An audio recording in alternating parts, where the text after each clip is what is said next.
Okay. I think we're good. All right. Hi, everybody. I'm looking through some articles on thrift stores just to get myself a little bit of a better understanding of the market. It's a weird market, and I think the customer discovered that I did the people that I talked to were a little odd. All these customers are the worst. Haha, very funny. Oh my gosh. Alright, we're going to move all of these aside. I'm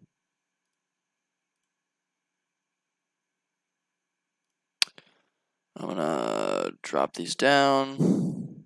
This is called one tab, by the way. It's freaking great. Okay, I'm going to delete all these. Delete all. High pile. Delete all these. Delete all these. Cool. Alright. I'm ready to get started. I think I've posted everywhere about it. I usually spend the first few minutes doing basic promotion.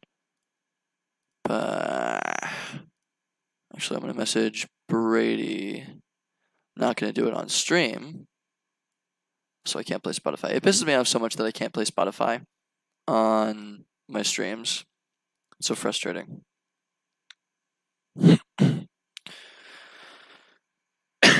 Okay, so hi, how's it going, dude?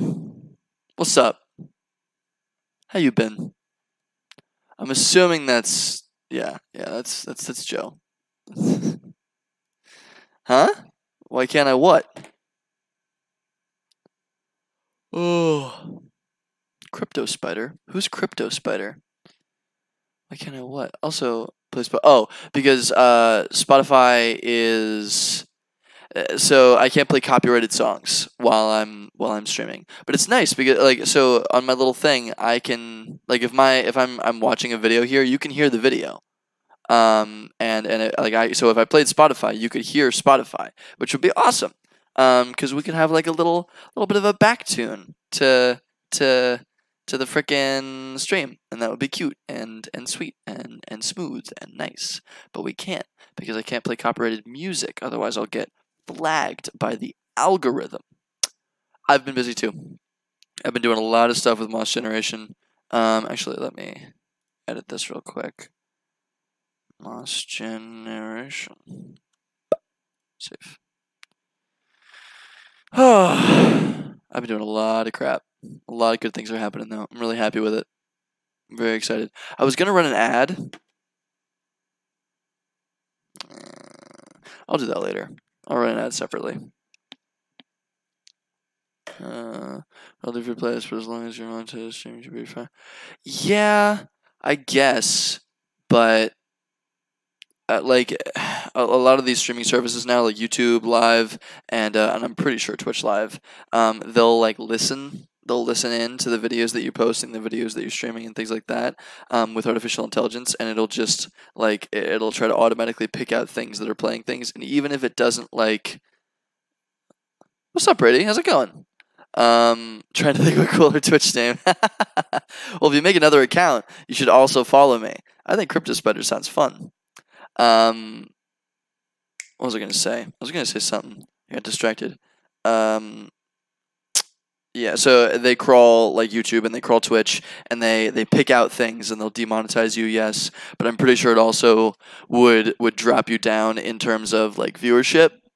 And I want to be nice, very, very nice to the Twitch algorithm, just in case at some point business becomes more popular on the platform, so that they notice me as doing something I don't know, valuable.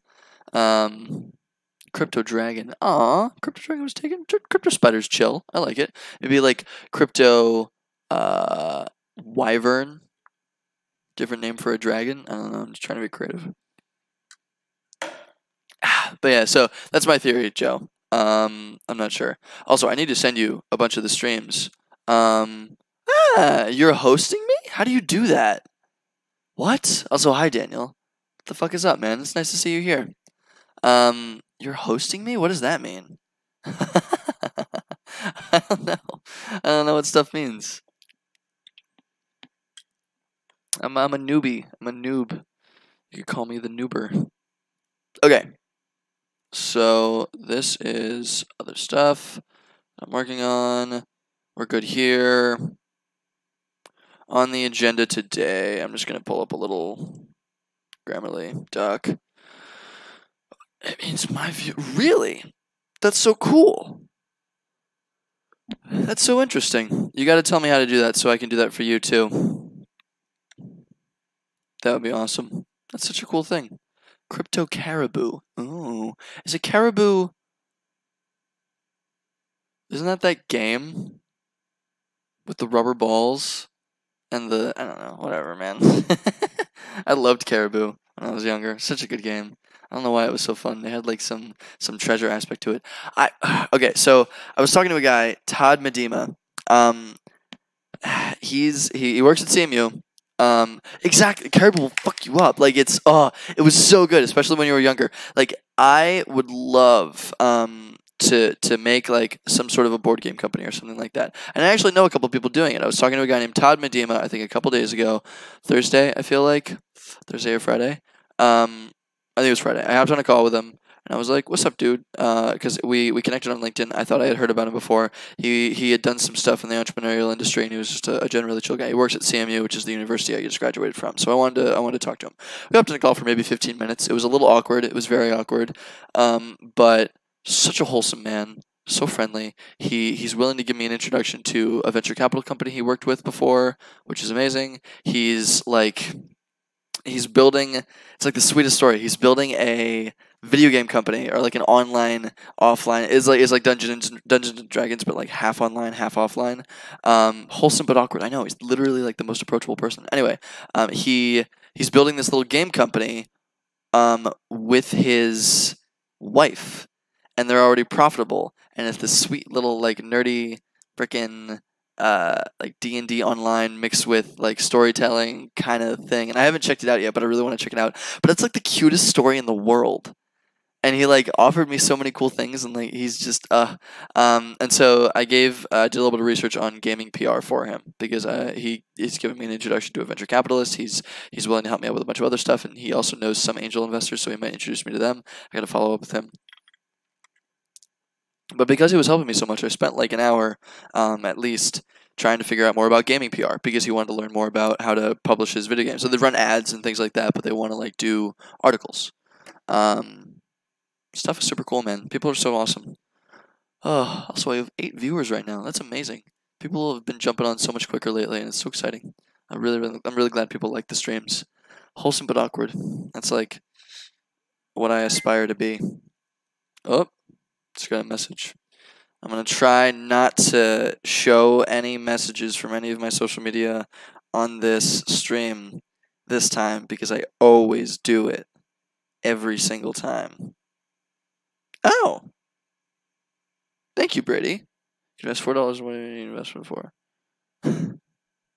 Yeah, tell me about it. I actually, that brings up something. I have so much beef with this. Okay, so, I'm gonna go on like a little bit of a bitchy rant for a second. I have a great friend, great friend, Kanapriya. She's really cool. She's into entrepreneurship. She's out in LA right now. Great person. Like super wholesome, super amazing, like brilliant individual. She's super smart. She can do whatever she wants. She's interested in entrepreneurship. She's been building some stuff there and trying different things out and applying to different jobs and blah blah blah blah. Also, I don't know if I said it, but thank you, Brady. Brady just sent me some information on how to do music for streaming, which is great. Thank you so much. I can enable subscriptions eventually. I just need to get to 50 followers, so I'm not there yet. Anyway, I was talking with Kanapriya, and she was like asking me for a solid. She's like, "Hey, know this guy? He's building an app. He wants investors. Maybe you could help me out, help him out. It would be doing me a real solid." I'm like, "Cool, would love to. Sounds great." This happened like an hour ago. Okay, and I was like, "Sure, that sounds a little bit like whatever, but let's do it. And so she introduced me over Facebook to another guy named Max, except his name is Maximilian. I'm Maxwell. I'm better. And we talked for a little bit. And I was like, what's up? Would love to hear from you. What do you got going on? Send me some more information, and I'll see if anybody that I know might be interested. And I can't guarantee you that I can find you investors, but I can, at the very least, like, give you some advice, right? I don't know how far along he is. Maybe he's already raised like $1 million, and I'm just a fuck to him. But like, so like, I just wanted to like set the expectations correctly, right? He messaged me and he says, "So here's the deal. The guy that I'm working with is building the next $1 billion app," and immediately I tuned out. It's a new kind of dating app, and blah blah blah blah, and it has some special things in it that make it the $1 billion app. So it's not like every other dating app. Great, cool, awesome. He then proceeds to say like, "Hey, we have a 20-page pitch deck." I'm like, "Cool." And we would love like introductions to any investors that might be interested in this. We're looking for $4 to $8 million. I know. I've heard this pitch like 3 other times. But what makes it so much better, so much better, is that we're looking for first of all, he's looking for $48 million. It doesn't sound like he's raised any money before. $48 million as a seed round or an initial round is the most ridiculous thing I've ever heard. So that tuned me out even further. I just don't think it's that special. I don't feel like I have the value proposition there. I'm gonna be totally honest. But the best thing, the best thing, is I was like, cool. If you send me your pitch deck, I'm gonna need to see traction metrics. I'm gonna need to see customer testimonials.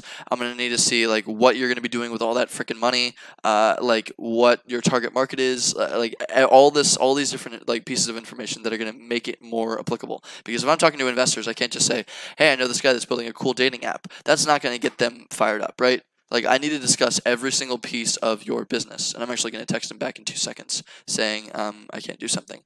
But I asked all those things, and he was like, "Cool, sounds great. I can absolutely connect you to my CEO who can tell you all that sorts of stuff. Would you mind signing an NDA first?"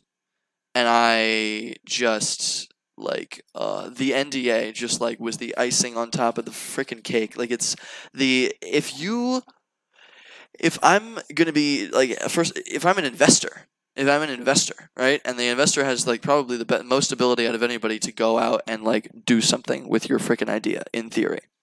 If I'm an investor, I need to hear everything before I'm even like close to thinking about considering investing in you. And if I'm going to be talking to investors, I need to be able to share every single piece of information that I've been told, right? So how on earth am I supposed to sign an NDA?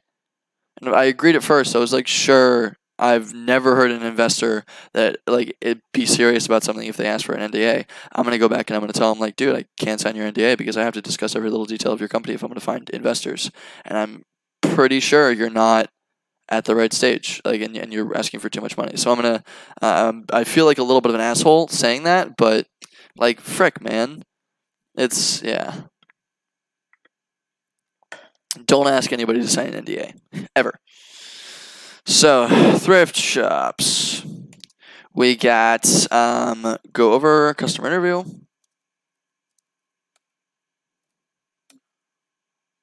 So I did 1 customer interview thus far. I should be doing more, but I sent out like, I want to say like 30 asks, and I got like 5 back, which is super chill. All of the ones that have gotten back to me were so far away. They were like 40 minutes away from town, and I don't have a car. I'm a weak little boy, so, and I can't Uber that far. It's too expensive. So I'm just I'm asking to like hop on calls with them. But I did go into an actual thrift shop yesterday. No, Friday. I was busy all of yesterday. But I did go to an actual thrift shop, and I have information about, on my little book, about a customer interview that I did, and I learned all about the industry, and especially on a nonprofit side of things. So there's definitely like more for me to learn, but at least I have like some basic understanding that we can go into, right? It was a breakdown. I pull up the lyrics for thrift shop, and I'm like, so that would be great. Okay, so we're going to go over the customer interview. We're going to discuss deeper questions I want to ask. Because now that I understand the business to some degree, what am I going to be asking that can like get me like more information on a deeper level? So deeper questions I want to ask. Possible products. Possible product list. And I have some stuff from that last time. I have so it's nice. I've always been like a big proponent. I've always advertised that like you don't want to go into an industry or into like the concept of entrepreneurship thinking about most popular items sold in thrift stores. Closing number 1. Interesting. That's actually good information. I'm gonna check that in a second. Also, I looked all over all of your information, Toast. I appreciate all that. I skimmed some of the things. There's some wild YouTube videos out there about thrift shopping. But a lot of the articles confirmed a lot of the things that I saw in my customer interview. But I saved them all, and so I might go over them later in the stream.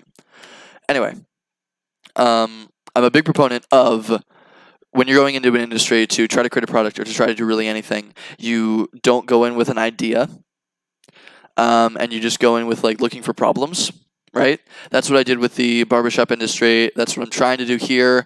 And I feel like I'm messing it up a little bit.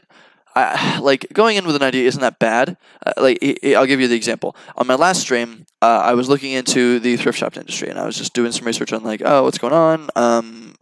Maybe I can start setting up interviews. How does this all function? We were doing some basic stuff. What I thought about, just on a basic level, was like, what if I had a website that took all of the Pittsburgh thrift stores, maybe all of the thrift stores in the entire U.S. or whatever the heck, and it showed information on each of them as a little hub. It's like, here are all the thrift stores in your town. Here's when they all cycle out their clothes. Here's like how to tell if a clothing item is old. Here's when to get in during the day when they have like their biggest shipments, things like that. That still sounds good to me. I have been like leaning on that a little bit, and I feel like that's a bad idea because I don't want to put confirmation bias. Do it, yeah, they're fun. I'm glad. That's actually, I should make a podcast version of this. It's just like the chat is so nice. I wish the chat could be read off, or people were communicating with me in voice, so it would be more of a podcast thing. But yeah, I should be able to clip things up like that. That would be a good idea. I bet I can put it into a podcast version. I just don't like podcasts. Anyway, I feel like I'm putting myself in a little bit of confirmation bias because I like that idea, right? I like the idea of building a little consumer platform that helps thrifters or bargain hunters or resellers find valuable stuff at thrift stores, because then I don't have to charge the thrift stores, which have basically no money most of the time. At least some of the niche ones do. Would you download my podcast? Thank you, Joe.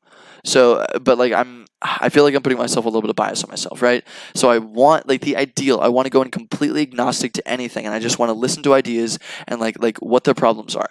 I feel kind of justified because when I brought it up in the interview, I didn't like ask like, would this be helpful? Exactly. I agree completely. Brady, like they're such a pain in the ass. I don't like, you ideally want to go in without any idea, without any shred of a concept. But I went in and I didn't mention my idea at all until pretty far into the interview, right towards the end. And they started asking like they need more customers, and there must be a way. Like we have a lot of resellers that are like a lot of our customers are resellers, people that come in and try to like make a little bit of money off of what's going on. And so because all these things were like leaning towards my idea, I felt justified saying, hey, I have this idea about this website, maybe it could help you get a little bit more people in the store. And I feel shitty about doing that, but at the same time, like going in with an idea, as long as you are really cognizant of the fact that it's going to be messing up your viewpoint, is okay. Like if you go in with an idea, don't ask that as the first question. Like ask it way at the end. And that's what I try to do. You can only ask it at the end, because the second you ask, hey, would you buy this, right? Like if you ask a customer, would you buy this thing that I very specifically have outlined out and I've worked clearly very hard on coming up with, everybody's going to be like, yeah, sure. Sounds great. Ooh, resellers profit from thrift stores. Yes. So I need to talk to resellers as another customer segment. Here, hold on, let me pull up your stuff, Toast. You were just on board with the fucking information. Things that sell best in a thrift store. Clothing, books. Books, interesting. Furniture. I've seen a lot of furniture. Mattresses. It was interesting. In this most recent one, they sold mattresses. What the hell is this ad? No. Anyway. Home decor. Interesting.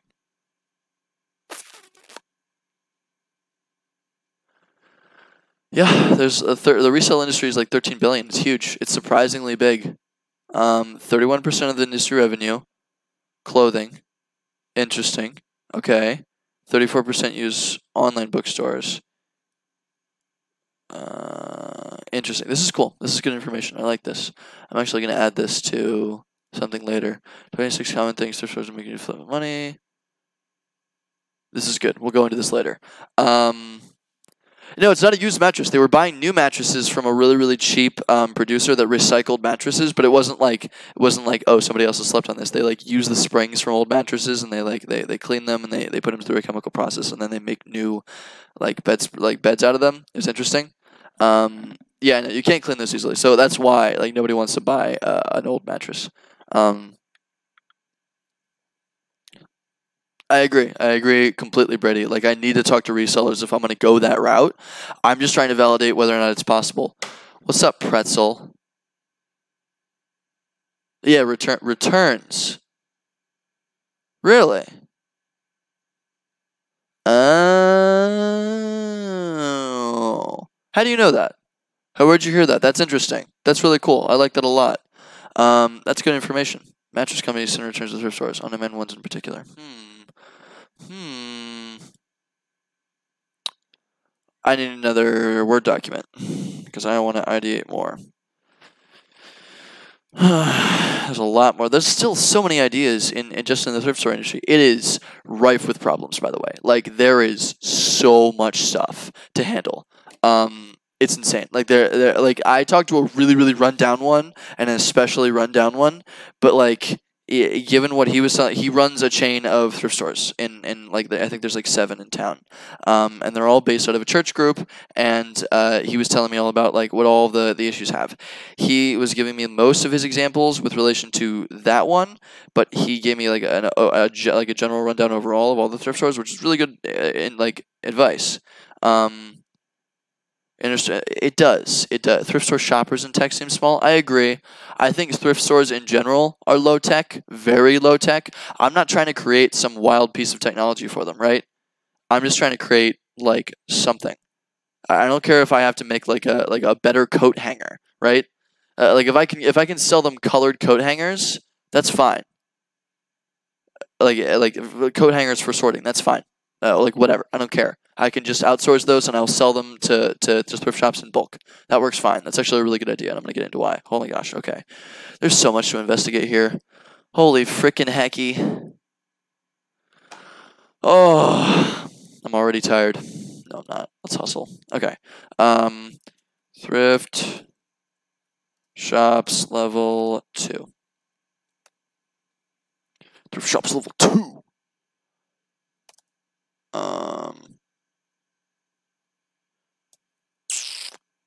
Okay, I guess we're just gonna go. Excuse my cough. Okay, what are you saying?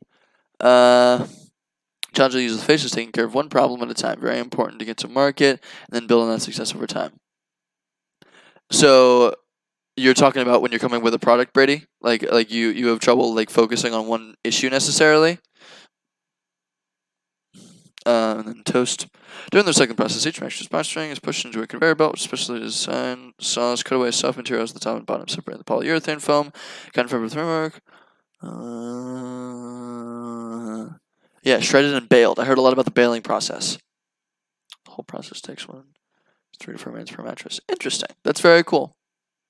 So that's how they're recycled. And so they take the springs out mainly, right? And then they completely clean all the fluff and they remake it into new mattresses. So I understand what you're saying, Brady. Like you find too many problems that you don't know which one to focus on necessarily. I understand that. I Zeus himself, who I know exactly who Zeus is. Oh my god. Zach, you're killing me. You're fucking killing me, dude. Oh. It's not okay. I understand. It's isn't it ZAK? Like it's not Zach. You're not Zach Slayback. This is not Zach Slayback. If it's not, I'm gonna cry because that's such a Zach thing to do. That's such a Zach thing to do. And if not, who are you? Please describe. I would love to know who you are.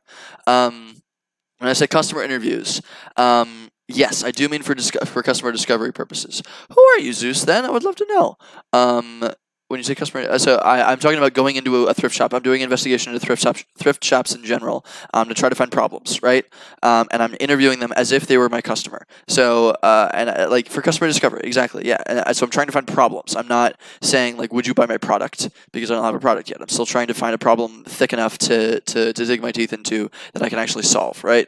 I'm trying to find like something really, really nice where it's like thick enough that I can solve it, thin enough that it doesn't like screw me.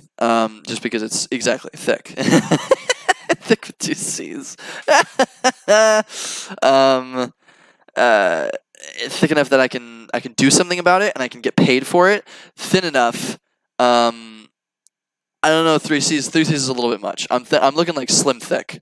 I'm looking for like slim thick. Okay, like thick with 2 C's. Like 2 C's specifically. Maybe 1 C.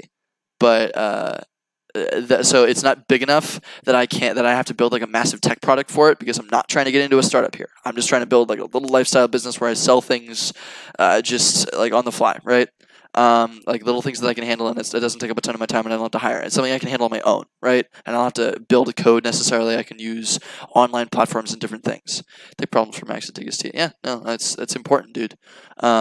We're gonna make a ton of content. Somebody should remix that. Somebody should remix me saying thick into like, I don't know, an EDM song.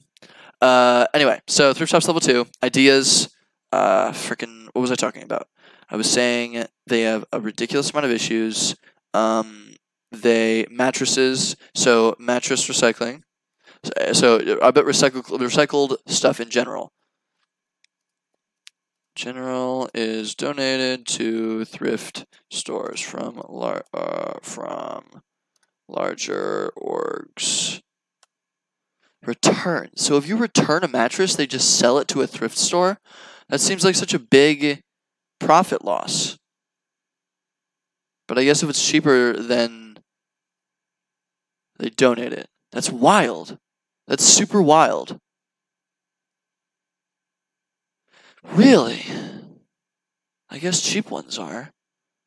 But they sell for such a high price. Wow. That's wild. Where'd you learn this, by the way? Even expensive ones are. That's fucking wild, dude. It's a write-off. Yeah. Oh, good point. Maybe they can write it off because they donate it. There's something there. Although the mattress stores in every corner. Yeah, the margins are fucking fascinating, dude. That makes sense. It was one of the That's fast. Okay, so this is specifically for mattresses. This isn't in everything. Recycled mattresses are donated to thrift stores from larger orgs. Cool. That's great. Can you donate to a I think so.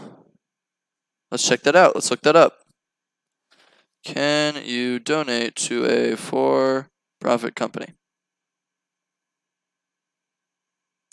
That's not a write-off? Not with write-off. Interesting. So they just don't care. They just don't give a frick. Huh. That's wild. That's absolutely wild. Any company can accept money from your customers where the benefactors of nonprofits can claim charitable deductions of their taxes. Supporters for full nonprofit ventures like the Times cannot. The IRS qualifies as gifts rather than donations. Okay. Okay. So if you donate money to a nonprofit, I think maybe we'll donate a profit the profile of the thrift store customers, especially if you're saying that thrift stores sell. Yeah, no, true. It's a good point. That's a good point. Let's do that too. Let's build out a customer persona. I'll see you soon, Brady. Also, who are you, Zeus? If you are not Zach, who are you? I can't think of anybody else that would make that username. Like, you tried it with one underscore, right? You tried it with one underscore, and then it didn't work. But you wanted that name so badly that you made a second underscore. So who could it be other than Zach? I'm fascinated. Oh my god. I have the match store outlet stores near me from the big stores. Those are like they're made. Like so in a thrift store, things are just donated. Well played. Yeah, exactly. See, I know things. I'm not as dumb as I look. Not as blonde as I feel. Oh my god, wait. I was talking to Nicole last night. We were playing D&D and with a big group, and I whispered to her because I made a mistake. I whispered to her. I said, "I'm not the brightest tool in the shed," and I completely didn't realize that brightest tool in the shed, like brightest bulb in the bunch, or sharpest tool in the shed. Like I had no understanding that I messed that up, and she was like, "Was that on purpose?" Like complete is that's like my go-to phrase now. I'm not the brightest tool in the shed, not the sharpest bulb in the. Are we again on the Link costume? I just discussed this over a ton over my last stream. It has died down. It is no longer a big thing. It was a nightmare. It was a living nightmare. Okay, cool. So recycled mattresses are donated to thrift stores from larger orgs. Cool. I'm gonna go ideas, and then I have a few ideas. So color, just so I don't forget, colored clothing hangers. Colored clothing hangers. Fuck.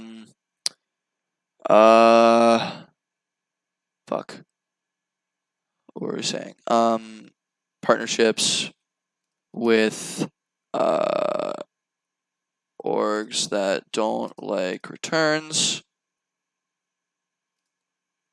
like mattresses. What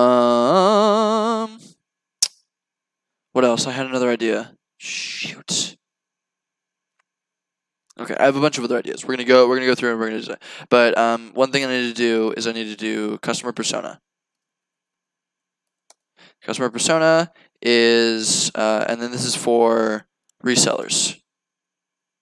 So we're just gonna make theories about that, right? Customer persona for thrift shops, and we're just gonna make a thing about that. Okay. Okay, cool. What were we talking about? So thrift shops are awesome. It's very interesting that there's such high returns on mattresses. That's fascinating. Anyway, what else are we gonna do? So I have it up here. You can donate to a for-profit company. Yes, I'm not sure if you can donate. I would assume you can donate stuff in that sense. You can donate stuff to anything. Yeah, deeper questions we want to ask. That's good. So, well, no, we don't have deeper questions. Possible product lists. We're gonna make that. We already have that lined up. Go over customer interview. We're about to. Deeper questions. Deeper questions. Okay. Cool. So we have that for thrift stores, and then I do, if we have time, we have a lot of information here. I was gonna go over the dog. I was gonna go over the dog stuff. Here, I'm gonna pull these down. All these resources. Cool. So I'm just gonna pull up my little thing, and we're gonna go.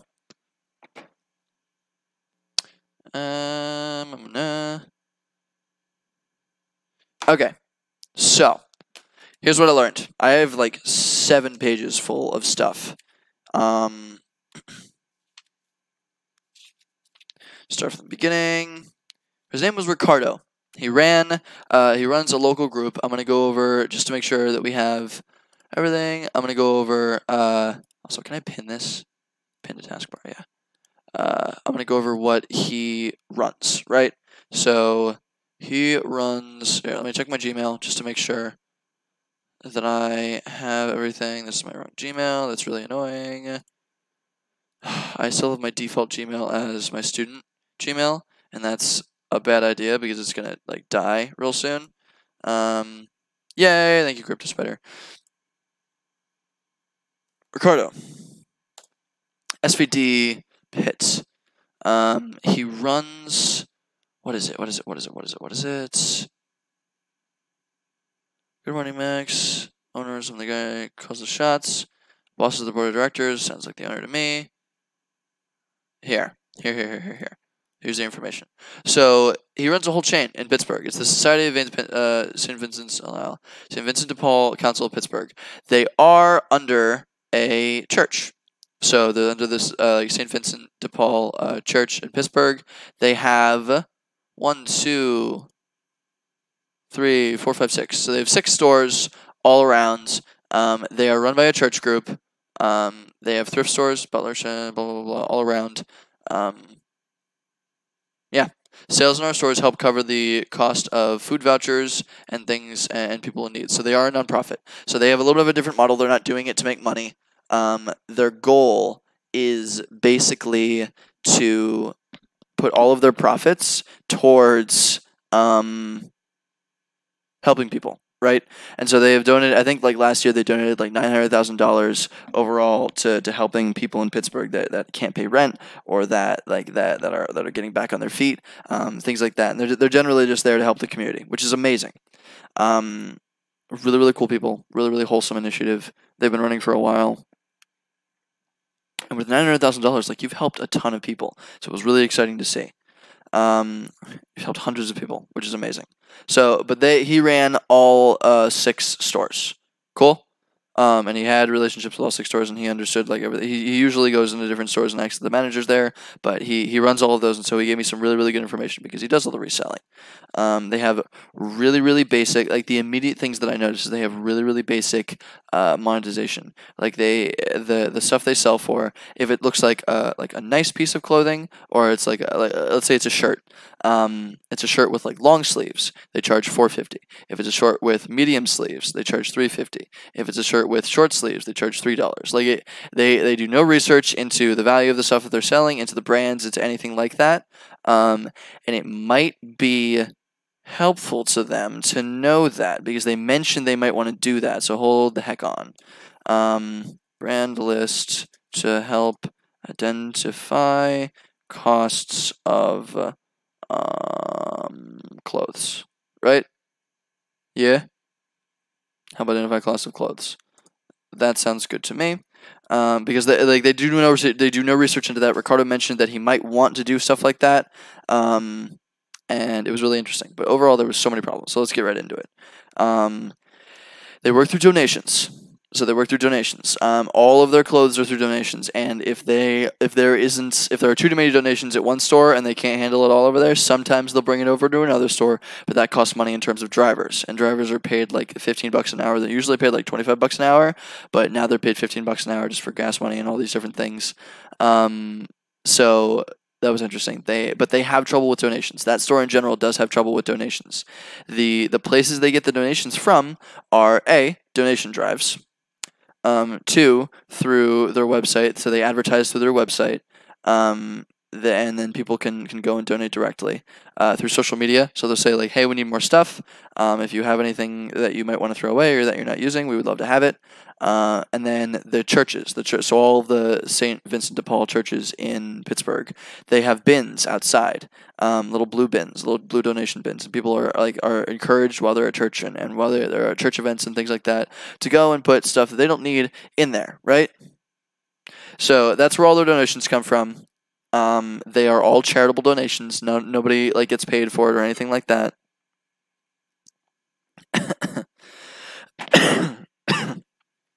The excess clothes, the first problem that he told me about is that the excess clothes that they can't process or they can't put into a store, or they can't transport, whatever it is. Like if there's something they can't do anything with, it is immediately tossed to recycled, like just like automatically just sent to recycling, right?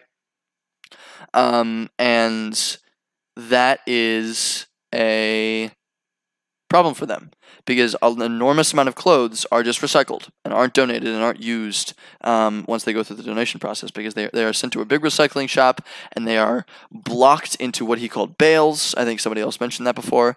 The bales are then shipped off to whatever the heck, and I think thrown away, all right, or burned or whatever it is, used for some other thing, but they aren't sold.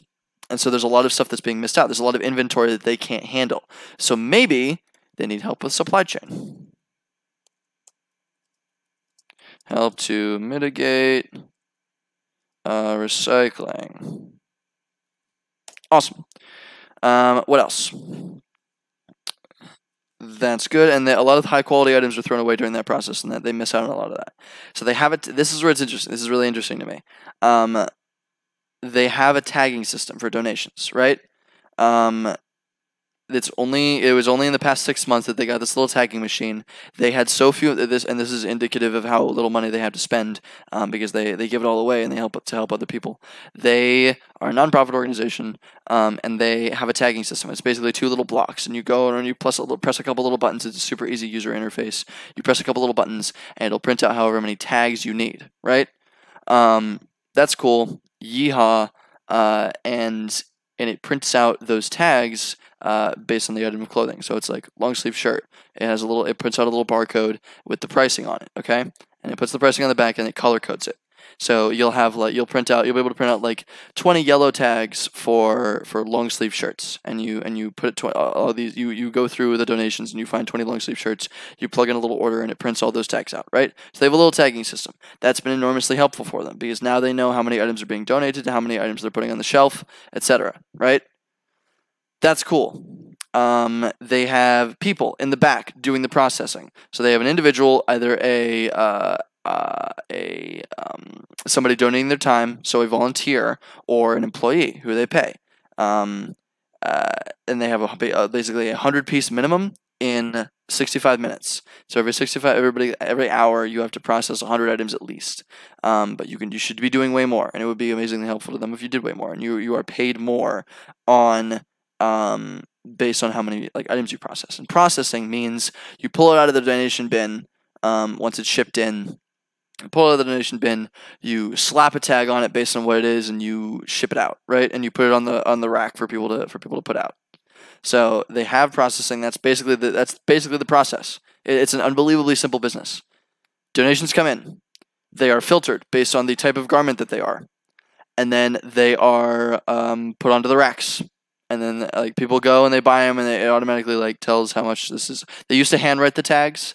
That's a pain in the ass. But yeah, that's it, and that is flat out it. That's the entire business process. It doesn't get simpler than that. Seriously. So they are a really, really base level business. Another problem that he indicated to me is theft. So they don't have an inventory system. They have the tagging, but that doesn't go into a database. That doesn't go anywhere. And so theft is a problem. And actually, Toast, if you're still listening, this is really interesting to me, because if theft is an issue, people will just go in, they'll steal clothes, and they'll pull them out, or they won't buy everything, or whatever it is. They don't know when people are stealing stuff. They don't know how much stuff is being stolen, because they don't keep track of what's going through the tagging system and then what's being sold, right? So that wouldn't be too hard of a problem to solve. That would just be an inventory system, right? And you wouldn't have to tag things that are on the actual shelves. You would just measure necessarily how many tags are going through. This is how many yellow tags are going through. This is how many you sold. And then you would count the number that are at the end, and you would take the difference, and you would see how many you missed. So that would help if you want to know if things are being stolen. But is that a problem? I don't think so. They want to stop stealing, right? They could randomly magnetag items and put a scanner through. They could, but that scanner is not something they can necessarily afford. The magnetags, not necessarily something they can afford. And they would only want to magnetag things that actually have value. That's way too much business process for them. They are literally baseline. It needs to be the simplest freaking thing you've ever seen if they're going to use it, okay? Or it needs to naturally flow, and they need to naturally get the information that they need to use. Like, it cannot be a complicated process. If I gave them an app, it would essentially have to be like 2 buttons for them to be able to use it effectively and use it regularly, because otherwise it's just too much. It gets in the way. Like, they need to focus on actually spending their time sorting these goddamn items. That's where they spend all their freaking time. So, like, anything outside of that isn't helpful, and magnet tags wouldn't work. Just because they don't have the resources to do that. Like, it's not something that's already in their current business process. It could work and it could help. It would prevent people from stealing those items individually if they knew those were expensive items, but they don't know. So, and they probably won't be able to afford a scanner. And what would they do? They can't afford a security guard. So would they, like, the individual just chase after them? They're busy running the store. They have a few employees there. It's not going to work. So, like, it would be a deterrent. What we need is a deterrent. This guy worked at a thrift store. Knows the answer to the theft problem. Ex-employee bitching about working at a thrift store. Yeah. Do you know how much they lose? They think they lose? No, we don't have no idea. So it may not even be an issue. But they know they assume the Ricardo assumed it was a problem, and he just said, like, hey, we don't really have any way to stop this, and we don't know how much it's happening. We know it's happening. We don't know how much it's happening, and so they don't know. They literally have no understanding of how of what's going on there. So if there was a way, how about big fake plastic? Not a bad idea. Fake stuff. That's what I was thinking. So that's actually a good idea. We know that theft sounded like an issue. The problem is we don't know if it's a quantifiable issue. So we don't know if it, like, oh, we're saving you however much fucking whatever a year doing this, right? We can't tell them that until we run those metrics, and we would have to, like, go in and we have to like check all this different stuff. So it's not, like, it's hard to pitch. Like, if I'm selling you plastic tags, I'm saying, like, hey, I can prevent theft. People don't know if there's theft. So, and I can't say something like, hey, I'm saving you $10,000 a year in theft, right? I don't know how to say that. We could run assumptions. We could run some tests where we actually do find out how many people, like, we watch a store for like a month or like 6 months, and we watch how much shit is going in and out. We come up with some way to track how many people are stealing whatever.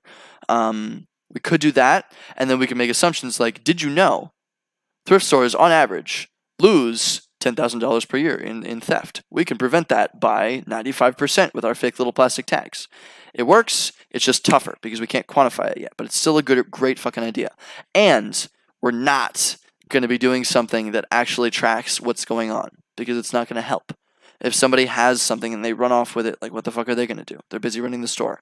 They can't hire a security guard. They can't like track anything. They're screwed if somebody steals something. No. So there's plenty on this. I know a lot about this, and you are completely right with the fake tags. The fake tags is exactly where you need to go, or fake scanners. Yes, until people figure out it's fake. Security theater. So me and Toast actually have talked about this a lot. There are cameras that are fake, that literally, like, have no camera. You just stick them up into the wall and plug them in, and a little blue ring will like circle, and like a little red light will flash, and like all this dramatic stuff. And that's what we call security theater. I've done plenty of research into this stuff. Security theater works temporarily until people like start tossing around the information. I don't know how often people share, hey, I fucked over this thrift store. You should go fuck over the thrift store with me. We have no understanding of that, and like how that kind of social dynamic works. That said, the only way we're ever going to be able to stop people from stealing stuff in this scenario is fake shit. It has to be security theater. So, like, that's the baseline that we can start with. If we can stop them, it's going to be through something that is stagnant. They don't have to deal with. They don't have to talk about. The thrift store doesn't have to get involved with, but it slows theft, right? That's the only way that it's going to work given the current business model. Period. So, security theater. Theater is how you spell theater. Is it Zeus? Mirrors, yeah. Zeus, is it theater or theater? Give out reclaiming tags. I'm going to ask you about that in a second, too. I guess it doesn't really matter. Theater. Security theater. Oh, to reduce theft. But you know Brit. Okay, fair. I just assumed you would know. Because you're bougie. I'm still assuming you're Zach, by the way. I'm still 100% assuming you're Zach. Anyway. Security theater to reduce theft. Cool. Morphin time. Morphin time? It's a thunderbolt, because you're Zeus. I get it. You're very funny. Let's see. Check bags and give out reclaiming tags. So some of them might, some of them may already have their own things to security. Some of them may already have their own strategies. I'm just going off of this one thrift store that I'm talking to. We're making assumptions. Some of them probably like definitely have their own shit, right? Like a lot of other stores, can afford actual security. If you can't, what do? You check bags. If you don't have that business process installed, what do? Maybe we just tell them to check bags, and like that's an extra business process they would have to deal with. It's a possibility though. So security theater, also maybe instate some process like checking bags. Cool. Next, so they don't have an inventory system. It didn't sound useful to them. I could probably make something with a couple of integrations if I could integrate how much things they're tagging, and I could get that information off of the software, which I'm pretty sure I maybe could. And it looked pretty basic, so maybe I can't. But I could correlate that to some database online that I make out of like a freaking Google sheet, and I could toss it and balance it and have it regularly check based on how many items are sold, right? So that would be interesting, just to have those numbers. Inventory system based on tagging and sales. So maybe, possibly, might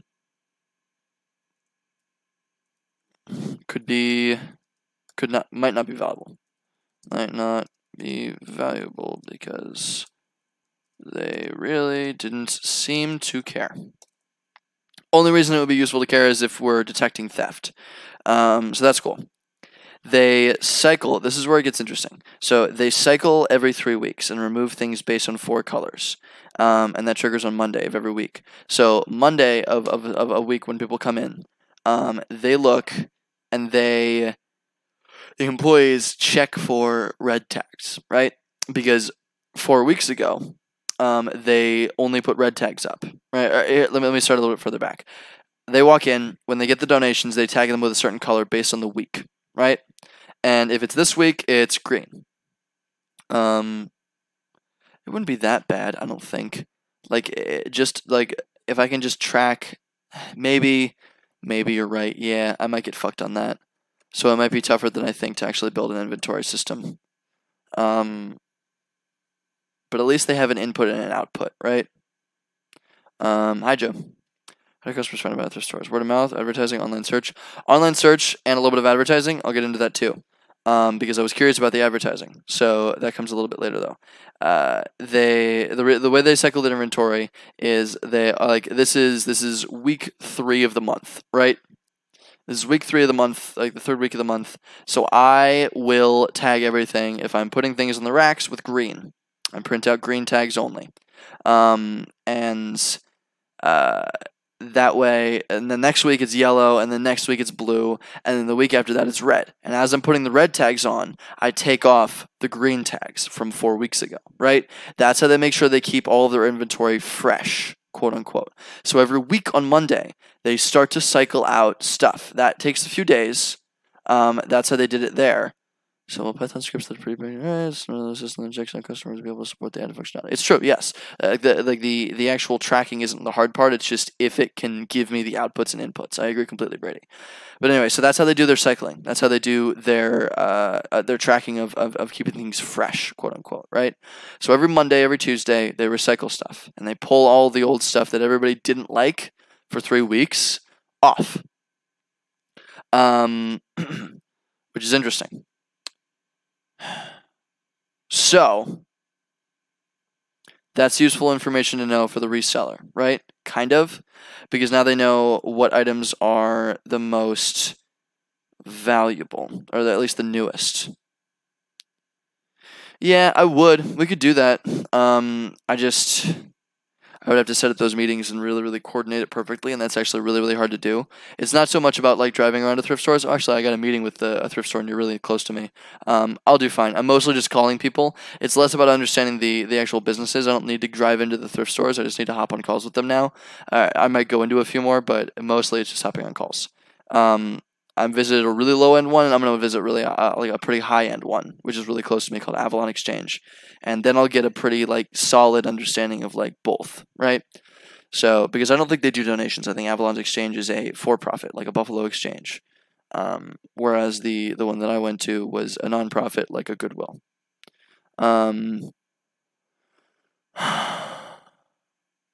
Yes, so I get what you're saying. Do they know why some stuff doesn't sell and cycle off the shelf? Any customers are bringing feedback? Yeah, it shouldn't go on the shelf to begin with. I completely agree.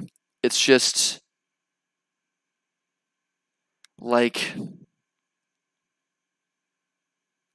how would you do that effectively? They don't know anything. They know jack shit about the stuff that they're putting on the shelves. Literally, the way that they price things is by the amount of fabric on the thing. Like a long sleeve shirt is $4.50. A middle sleeve, like a kind of half sleeve shirt is $3.50. And this is how we go from a local thrift store to Zara. What do you mean? I'm not going to Zara. F yourself. Zara's nice though. Have you looked into the supply chain of Zara? Like I did a case study on Zara. They're insane. They're absolutely insane. They're brilliant in terms of how they structured things. Exactly. Yeah. Customer feedback. In terms of customer feedback, in terms of cycling out designs, like design, they're incredible with. They have their own internal designers, and they cycle things absurdly quickly. Like every few weeks, there's new shit. It's unbelievable. They're amazing.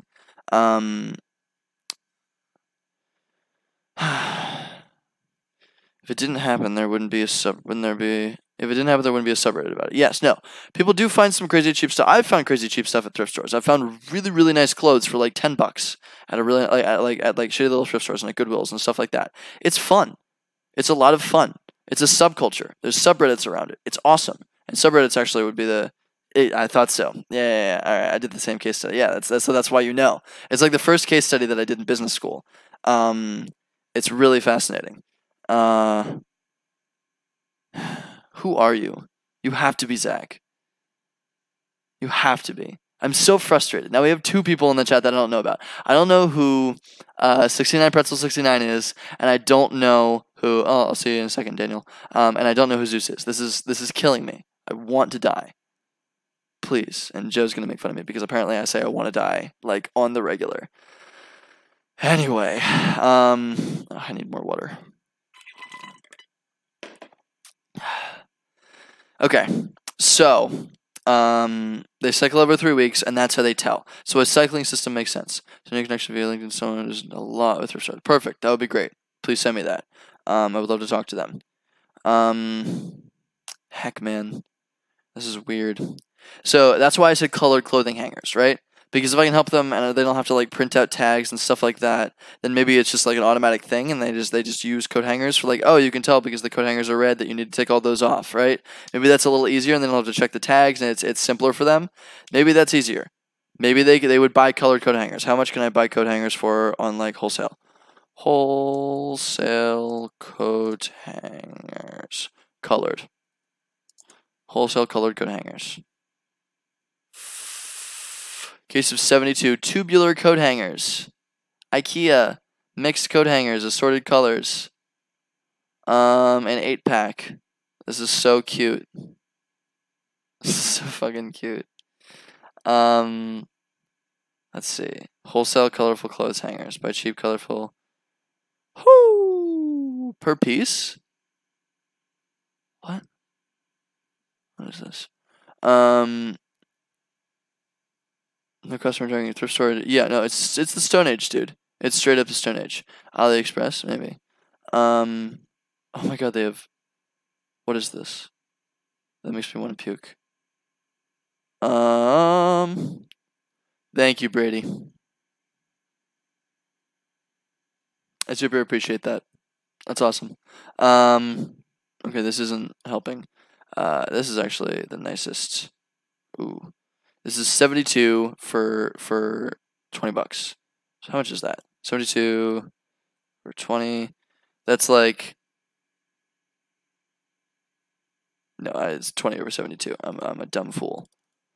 20 divided by 72. It's like 27 cents per coat hanger. I can totally find a wholesaler that'll actually sell me those. But from the customer profiling, as an about ideas we're trying to say, I think fixing problems with the customer perspective will be easy and more profitable. I agree completely. That's like so I'm going through this first and I'm trying to create ideas based on my customer interview. Let's get to customer profiling though, yeah. I want to finish this up really quickly so that we can use that for information. Well, no, you know what? We can skip to customer profiling for a little bit. Because if we don't know the mindset of the customer, then we can't accurately make these ideas, even if I did interview them. That's a good point. I like that. 43 cents per hanger, not bad. So regardless, we could buy hangers, maybe. Who knows? That might be fun. Okay, cool. So from the reseller's perspective, what do they want? What does a reseller want? So they're looking for good deals. Cool. They're cheap. Is in my opinion, they're cheap. They're resourceful, so they don't mind putting in extra effort for. Yeah, they're resourceful I think is a good one because they don't mind putting in extra effort to spend less money, right? So their time isn't super valuable. I don't know if that's helpful, but we're gonna put it in there anyway. What else are we kind of thinking about a thrifter, like somebody that goes to thrift stores often? What do we know about them? Let's see. Let's check out its information. I want to like age. Define reseller. So a reseller is somebody that goes into, you know what? Like, so we're not going to necessarily, well, reseller specifically, yeah. A reseller is somebody that goes into thrift stores or uses and then resells stuff on eBay or like, it takes it to certain other thrift stores, or they try to make money deliberately off of buying things at a super low price that they find that is more expensive than it actually is at a thrift store. And then they sell it for a markup on eBay, online. They're flippers. They're product flippers, right? Yeah, exactly. A vintage hype beast, essentially. Yes. Hype beast. That's what they are. They look for vintage clothing, or they look for really, really high value brands, and they sell them at appropriate prices elsewhere. On eBay, things like a shoe reseller. Like you find cool sneakers and like a sneaker reseller. You know what I mean? That's what I mean by a reseller. We are also targeting thrifters. This whole segment is massively inefficient. It's a blood bag for resellers. Somebody should put together a decent inventory management system, security system, customer profile per thrift, and do it a roll up in stores, major metro areas. Interesting theory. It's a lot of fucking work. It's the reason. Yeah, I agree completely. So thrift store goers, demographic. Of thrift store donors, thrift stores in the U.S., shoppers go to second retail, where have thrifting habits, churchgoers. It's an integration of existing systems, yes, but how do you package that so it's affordable for thrift shops? Are you talking about rolling up thrift shops, like just buying all of them and putting them into one big thrift shop? Or are you talking about like taking existing solutions that work for other stores and then trying to package them up for thrift shops? Because it's so like that would make sense if they had money. What do they do the funeral home industry? Explain this. Did they combine a bunch of applications together and they and just like make a superior all-in-one product? For one, profile inventory. Two, make sure the referenceable. Make that referenceable. Yeah. Build a whole front end for clients to access. Yeah. It would have to integrate with what they have already, because there's no way I'm going to be able to get them to adopt something completely new. I can't walk into a thrift store and say like, hey, I have something that's going to replace everything they're using. Buy up the mom and pops. Yeah. But this is run by a church group. I can't buy that up. That's done on donations. I can't buy up Goodwills, right? They're usually like, I can buy up something like a Thriftique, or like little things in town that are smaller, like independent ones. I could do that, but the reason that they work is because they're in certain locations. It's like barbershops. Exactly, yeah. It sounds like Salesforce for thrift shops with more hardware. That's a lot, dude. That's a lot.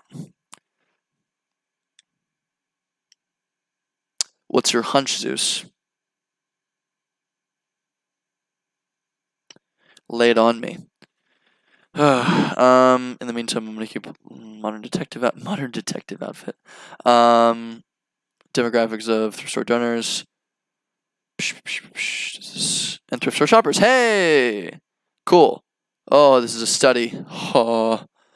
Thrift biz is 31 billion annually. No, there is money to be made. I'm not disagreeing with you, but a lot of that is taken up by Goodwills. A lot of that is taken up by chains, and these chains probably have a ton of fucking resources. Like a Goodwill is extremely streamlined, because I need to interview somebody at a Goodwill, by the way. They're extremely streamlined because they have a massive nonprofit. It's one of the biggest freaking nonprofits I've ever seen. Like they're incredibly huge. They've standardized everything. They have internal like tools, I bet, to some degree, for a lot of these processes. Most exciting in the thrift result is going to be a handful of clothing pieces that reinforce modern trends. What do you mean, Zeus? I'll get to you in a second. Toast, like there's a lot of change that are involved in this, and I agree that we could roll things up, but if I'm rolling it up into a single location, so you're saying I would buy and put my own store in there with more technology, right? So I would buy up in each individual store, and I would make it my own brand. I would make it like Max's Thrift Store, and I would buy up all these thrift stores and make all of them into Max's Thrift Store. Is that what you're saying?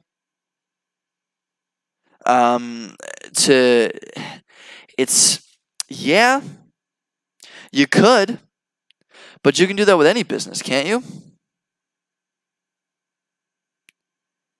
I don't know. That's hard. It's just so hard to start. Like, I can't start that unless I get like $1 million of investment just to buy a thrift store. It's probably not worth $1 million, but you get my point. Heard of Compass? No, I have not. Let's look up Compass. If I look up Compass, I'm just going to Compass on Amazon. The most exciting thing to thrifters or resellers is going to be a handful of clothing pieces that reinforce modern trends. What do you mean? Isn't it finding vintage things? Isn't it finding exciting things? Things that are like a higher price than they should be. You're finding the reason that it's valuable. Yeah, you have to please refine this into 2 threads. But like it's about finding things that are more valuable than they are. You're buying things for a lower price than they're worth, right? You're getting a deal. That's the idea. So they like paying less for. So it's like treasure hunting, right? Like I do thrifting. I love thrifting. It's really fun because it's like treasure hunting. Like you find finding something that's exactly in your size, something that, or something that's way more expensive. Or like if I found like a Gucci thing, like a fucking Gucci bag in a Goodwill, and I could resell that, like it's worth like $400 or some absurd amount of money. Like, and I get that, I'm like, shit, that's awesome. Like I spent my time and I found treasure. It's like digging. It's the same kind of people that go over the beach with a metal detector. You're looking for treasure. That's what it feels like to me, right? So, treasure hunters. It could also be really good for advertising. You call them treasure hunters. Treasure hunters, they want to less for what it's. That's the same thing as cheap. I don't know. It's weird. It's funky. I gotta interview a bunch of them, but from my perspective, like that's why I enjoy it. I think you're focusing on the resellers that make the most sense in terms of business because they're profit motivated.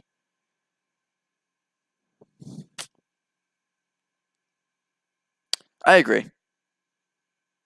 I agree completely. Like thrifters are okay. I think if we're providing a service for the resellers, we can also provide that service to thrifters. But I think mainly the resellers are going to be the people because we're making them more money. That's a big value proposition, right? I agree completely, Zeus. Like 100%. Like we are making them more money. If we can help them thrift, if we can help them find clothes that are higher value, we make them more money. They're a minority, thrifters might make up the majority. I would agree with that. So I also agree with that kind of thing. So which gives us less people to work with, but it also means we're like a tighter niche, and we're serving a more like a very very direct customer, which is good. We like to see that. We like to see stuff like that. So let's do some little bit of research into this. Keywords, blah blah blah. Relevant literature, method. Thrift store shoppers have been shown to be influenced by personal characters and motivated by the consumer characters of the thrift store and situational variables. Saving money was the top motivation. Saving money, so they save money. Followed by looking for an item for special events, unique item. So they look for unique items. They're event shopping. This is interesting, actually. So I was telling my friend Taylor about, who I think you met at the event a little while ago. You know, the first time, which is tying thrift shops in with modern fashion, maybe letting local artist selections go wild on existing clothes. Ton of unique items. Tying thrift shops with modern fashion. Interesting. So you're suggesting an event where you build clothes, or you like, so you partner thrift shops with fashion groups. Like let's say I go on Meetup. I go on meetup.com and I find a local group of students. There's a little school hosted fashion show at CMU, like Lunar Gala, and they love like creating new clothes and being artistic about different things. And you're suggesting I partner thrift shops with that kind of activity, like the wholesome independence kind of individual fashion activities. Be aware of Lunar Gala. I'm thinking more like fine arts majors. Yeah, no, totally. I get you. I totally get you. But so they would create clothes that are of value to thrift shops. I'm not getting the correlation here between the thrift shop. Like, what is the thrift shop doing? Is it just providing an outlet for people to sell their clothes? Is it taking the clothes that are being created and selling them for its own thing? Is it a place to donate? Like, what do you mean? Where's the profit? Where's the money coming from in this scenario? Also, this is really good information. Saving money. Unique events. So looking for unique. So they're cheap, yes. Looking for items for events. I've seen a lot of this. My friend Taylor messaged me. I was telling him about thrift. I was telling him like, oh shoot, I don't have a suit for this event. And he's like, oh, just go to Goodwill, find a suit, and then come here. And that was like the strategy, right? Like if it's something you need really quick, like some really cheap little thing really quick that you might not wear for everything, and it doesn't need to be perfect, you go to Goodwill. You go to a thrift shop, right? So looking for items for events, apparently 48%. 48%, which is really cool. Treasure hunters, unique items, and that's going to be, what was it? This is really good information. 31%. 31%. Notice nobody was trying to make money there. So that's interesting for us. I wonder if it talks about resellers at all. Shops at charity shops for economic reasons. The old persistent thrift shops, they're unorganized, dark, smelly, and dirty. Has undergone makeover. These efforts are paying off. Paul by Harris. Anybody that found 7% of adults said buying used merchandise is more socially acceptable than 5 or 10 years ago. So it's becoming more of a trend. It's becoming trendy. It's trendy to buy things. You're cool. You're hipster. You're cool. Goodwill Industries is trying to lose its low-end image by creating a more upscale shopping experience with boutique stores that carry secondhand designer labels and department stores brands. Interesting. So they're trying to become more accessible and more interesting. From January to August, the National Association of Resale and Thrift Stores reported we're up 35%. Method, I don't care about your method. I'm going to assume you're good. Data collection and analysis, great. Gender. Oh, perfect. Okay, no, hold on. Who were the respondents? Data was collected by through a medium-sized public institution. Data were collected by students enrolled in selected marketing classes in a non-random fashion. Specifically, students sent a link to the electronic questionnaire to members of the social network. Students were chosen because they had access to Wildla, friends, coworkers, blah, blah, blah. Total of 1,000 email addresses responded to the questionnaire, blah. Aggregate profile has the following traits relative to females are overrepresented. Yep. Younger people are overrepresented. Yep. High school graduates are less or are underrepresented. Interesting. Persons unemployed are underrepresented. Such must avoid overgeneralizing results of the broader U.S. population. Interesting. Okay. Yeah, no, this is cool. So they're really statistically significant about this. This is nice. As net shoppers, I shop more than I donate. Net donors over I donate more than I shop. This is fascinating. Okay. I'm so glad that this stuff was. Who did this? Who published this? I love you. Value seeking.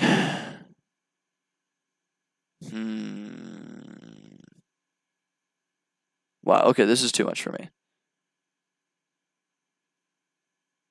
So what do we got up here? It's mostly college students. It's mostly college students.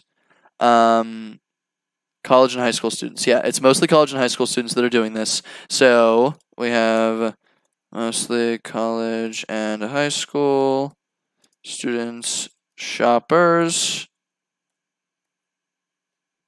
That was 60-ish%. Cool. This is great. Education-related discussion of research results. Implication of thrift store operators. In addition to targeting 18 to 34-year-olds for donations, this segment should be targeted for increased shopping. Yes.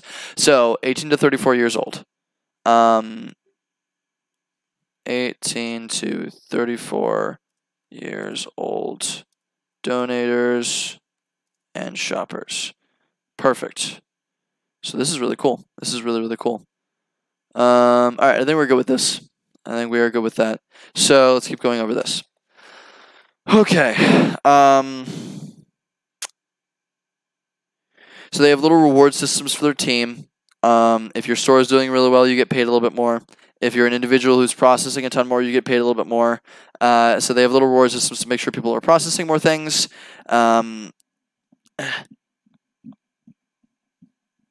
The clothes in Goodwill come out every 30 minutes. So he was talking to Goodwill. He was talking to like the COO of Goodwill, and he knows, or at least the local COO of the region. And they were saying that they cycle the clothes every 30 minutes, which is interesting. So, and the ideal is always you're cycling constantly. It's not like you wait for the for the racks to get bare and then you pump more clothes back in, right? It's more like you want no bare shelf to exist ever. And it was interesting because they actually made the most money by far. This thrift store made the most money in all of the thrift stores. They've seen the biggest factor of them making money, biggest by and large, like the biggest correlation for them making a certain amount of money in a certain month, whatever, is how effective they are at processing. So they have things constantly on the shelf, constantly, like every second of the day. There should be no bare space. This is a process that Goodwill has inserted. This is a process that other thrift stores are working on. It's a process that he's tried to instate. The biggest indicator that they could see of people coming in and buying stuff off of their shelves is how much is on the shelves. Sometimes it is bare though, and they have to wait for a new donation, which is good for me because that's more information for me. Like if I can give that information to people, then that's cool. 70% of the revenue is from women's clothes. It's almost entirely dominated by women's clothing, which is expected. I feel like that's most of retail. They get like 100 to 200 customers per day. The average spend of a customer is $10 to $14. These are rough estimates, by the way. Like this isn't super accurate. The revenue boosts are more merch on Ratch, the fresher the merchandise, and occasionally they'll post daily pics on social media, and that's been helpful for them. Just like knowing just like they see a nice piece of clothes, they're like, "Hey, we have this, or we have new shipments. You should totally come in and hang out." They know that a lot of their customers are resellers. They said that like by and large, they know that a lot of their customers are resellers. I'm not sure what percentage it is, like Zeus was saying, but it's It's a big piece, and they're fully aware of that. It's not like some underground little niche segment. The business is really claiming some of the profit that creatives make using thrift store items. Eighth generation began as a guy repainting vans. The same denim jackets that sell for $20 in a thrift store would sell for $150 when done up with $3 worth of fabric paint on Etsy. Oh, okay. Okay. So you're saying if I'm providing like we target art students and artists and people like that. Hi, Daniel. We target art students and artists and things like that as a segment of resellers because they can make money on that kind of stuff. When they jazz something up, they can sell it for a much higher price. So it's not just finding something that's valuable. I agree with that completely. Yeah, if they already have target demographics, we can tie in a bunch of stuff there. I like that though, Zeus. That's a good idea. That's a really nice idea. We're targeting the thrifters, partnering with the artists. Interesting. So the thrifters would buy items, bring them to an event. Artists would jazz them up, then be able to sell them for a higher price, and the artist would get a split of that. Yeah, exactly. Lending authority, like who gets what there. That's where it gets a little complicated. I agree completely. That's an interesting idea though.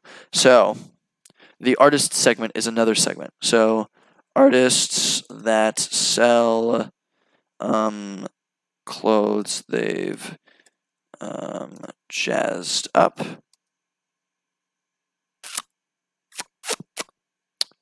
There's another segment. I like that. I like that a lot. I really, really do. That's a good idea. I really like that.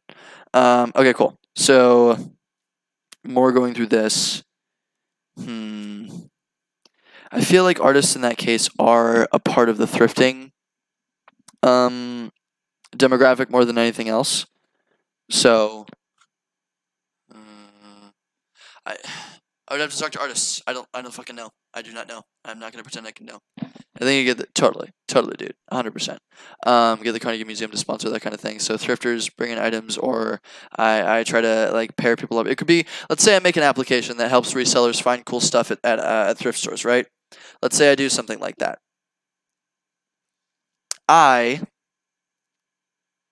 The best way to promote it locally would be to do events exactly like you're saying. 100% exactly like you're saying. Like I hook up a bunch of artists and I hook up a bunch of thrifters with my application that helps people find the coolest stuff, and then I tell them when donations are coming in. I tell them like how to identify the oldest clothing items in the store. I help them identify like when sales are going, when they can buy like clothes super cheap. Like I do all of that, and then I have them dream for the app as Hype Beast, but for one-off clothing. What is Hype Beast?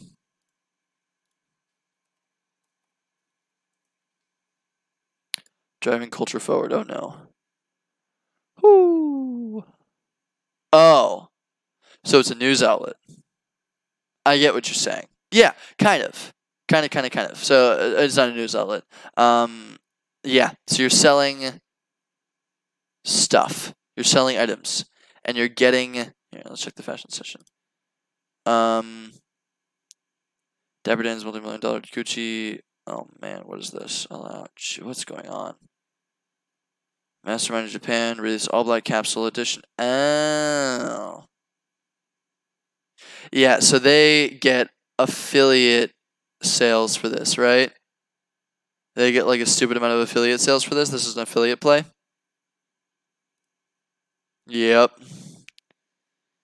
Oh, I hate it. Where to buy? Where's the tag? I think the tag is at the end of the little link. I'm trying to find the tag. There it is. There it is. Yeah. Yeah, there you go. Affiliate. Oh, I hate that. Okay, yeah. Ooh, that's expensive. Oh, I hate this. So it's tough to get affiliate sales though. So we can't do the affiliate sale like thing. It's like that. So the structure is the same, right? Like you go to Pittsburgh and you pull out the application. You go to Pittsburgh and it shows you a list of all the stores nearby. I'm IDing right now. This is all bullshit. But like it shows you a list of all the shops nearby, and it tells you click on each one, and it gives you information on like here are the newest clothes. The yellow tags are the newest clothes. Those are the ones that have been least cycled through. Here are the oldest ones. I could tell them based on the color coding, right? That's different for every store. I tell them when new donations are coming in. I tell them they can sign up for notifications whenever a new donation comes in. And I have the people at the thrift store use a form of that application where they just ping me every time a new donation comes in, right? And I pay them like, I don't know, fucking $5 a month, whatever the heck. People pay me $1 a month or $3 a month to sign on to this hype beast, this vintage hype beast, like you're saying. And they just pay a little subscription fee to have access to this resource, right? That was my theory. What do you think of that, Zeus? Like I love what you're saying. This is very similar to what I was talking about and what I was been thinking. But I don't think I can get affiliate sales because that wouldn't really make sense here. So I don't know. What are you jamming on? You can imagine different stores could partner with artists and have collections where all the clothes on display are for sale. I can imagine different stores could partner with artists, yeah, and have collections where the clothing on display is stored for sale. Each store becomes the affiliate based on sales. Okay. So we use thrift stores as an outlet to sell the stuff that these artists create. This is a whole supply chain, man. I don't know how scalable this is my issue. Like it's just it's so event based. It has to be so designed for each individual setup. So I'm worried about the scalability, but I get what you're saying. I think there's a lot in the artist sector. I think there's a whole lot in the artist sector, and they should be definitely targeted. It's just hard to scale that kind of stuff. It's hard to scale events unless you get liaisons and you have people like you can franchise it. That gets really complicated though. Okay, cool. So what else? Let's go through more of this stuff. Let's go through more of the customer info. We're almost done, I think. A couple more. Yeah, we have like 3 more pages. They use a lot of really basic an architecture astronaut. It's a really interesting thought experiment with Uba Butler on fashion. Interesting. Architecture astronaut. You're totally Zach. You're so totally Zach. I don't know anybody else that uses this kind of vocabulary. Like, or is interested in this kind of, like, it's you. I'm sorry. I am so convinced. And you're not Zach or Zach with a superfluous C. You're Zach with a K. It's totally you. Admit it, please, so I can settle my freaking curiosity. Okay. He's the vice guy. It's so... You're deliberately fucking up the name, man. It's so you. It's so you. I'm gonna yell at you the next time I see you. Oh. Okay. So they use a lot of really simple bargaining principles to sell things. Like if there have been a ton of things. What do you got? Oh no. Oh god. It's so loud. Okay, cool. For later. Oh, I faked my way to the top of the Paris fashion. That's great. Oh, I think I heard about this. Yo. Here, I'm gonna minimize that. That's great. I think I heard about that shit. I'll definitely check it out. Awesome. Okay. So they use a lot of ridiculously simple, basic ass bargaining principles to sell things. This is like Toast was saying. This is like the Stone Age of frickin' business, right? Like if they don't sell something or they can't sell a group of items, they'll just put them in a shopping cart and say the whole thing for $10, right?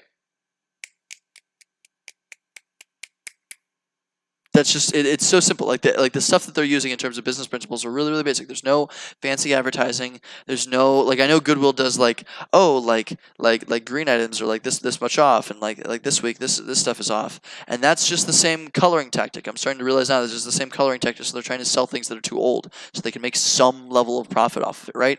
Because the reason that they want to sell everything, the reason that even if they can get like a price for, they can't just give stuff away because that gives the wrong idea. The reason that they will sell anything for such a low price, whatever they can do, is because it costs more to throw it away. It costs significantly more to throw it away. to pack to get a pickup truck to come by and like get a trailer and drag off like 100 clothing items costs them like a solid amount of money to even to recycle. They have to pay the garbage people to throw it out. It's money to them. They're losing money if they can't get it off the shelf, even if they sell it for 2 cents, right? So, and that's cool. That's great for us because that gives us opportunities. But they have to sell things. And I thought about maybe I sell like an online course that helps people like use different business tactics and I start to teach them different little marketing techniques and different like in-store opportunities to like increase sales. That's too much fucking shit. That's not gonna do anything. It's not helpful. So let's see. Yeah, it costs money to throw it out and to recycle it. They also here's the other thread, which is what here. This is the other thread, which is what Toaster was on earlier. Basically, kind of like agents.compass, but for thrift shops. Let's find out what you're talking about. Sounds good, but here I take the inventory and just rotate inventory between thrift stores. Just be cheaper than actually throw it. So it's yes, you could. If a thrift store has a lot of issues, they do that kind of in their own little organization, right? So, and thrift stores usually aren't close by is the problem. It's the transportation that's the issue. So yes, they have to pay the garbage people to throw it out, blah, blah, blah, blah. But they also have to pay for transportation. They have to pay the drivers like $15 an hour. And it takes like an hour or 2 hours to drive to the dump and back and all this different shit. So it's still money to transport and move stuff. The best way that you can get shit out is by selling it to customers. By and far. Like by and large. Like it's by far, by large. Like by and large, by far. Like you want to sell it. That's what they want to do. So let's check out what you're talking about. Flat rate of $50. Here's what I'm saying. Flat rate. What do you mean? For shipping? For what? Super to turn them into some sort of online store. Maybe. What is Compass? There's a chick doing yoga. There's a dude swimming. Nope. It's still the. Nope. It's. What the heck? You found your place in the world. Okay, this is hitting some hurtful things in my deep psyche. I'll read what you're saying in a second, Brady. New direction in real estate. 217 trillion plus global asset class, yet it has been largely untouched by technology. Buying and selling decisions among them. We believe that agents and their clients deserve better. By combining the solution-driven mindset of a startup and the sophistication of a luxury brand, I hate that. We're building the operation system for real estate. We empower agents to start to finish by developing innovative digital tools and customized marketing strategies. Why? Because we know that when agents can spend more time building relationships with clients, everyone wins. Interesting. Just provide that. So, what do they do? Company mission. I don't care about your mission. Okay, cool. This is such a luxury brand.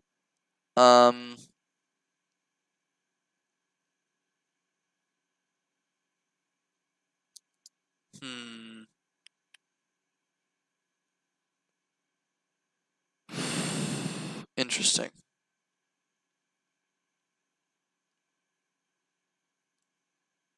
Agents. Our technology, please tell me what you're actually building. Our suite of tools. Our analytics and marketing technology helps agents optimize the workday, price properties for price properties more accurately, and determine the best time to list. Additionally, okay. Yeah. So it's a support framework. Yeah. It's a support framework for boutique real estate. I love this. I like this. So it's a product for the independent real estate agent. That makes sense to me. So what you're proposing is a similar thing for thrift stores, for independent thrift stores.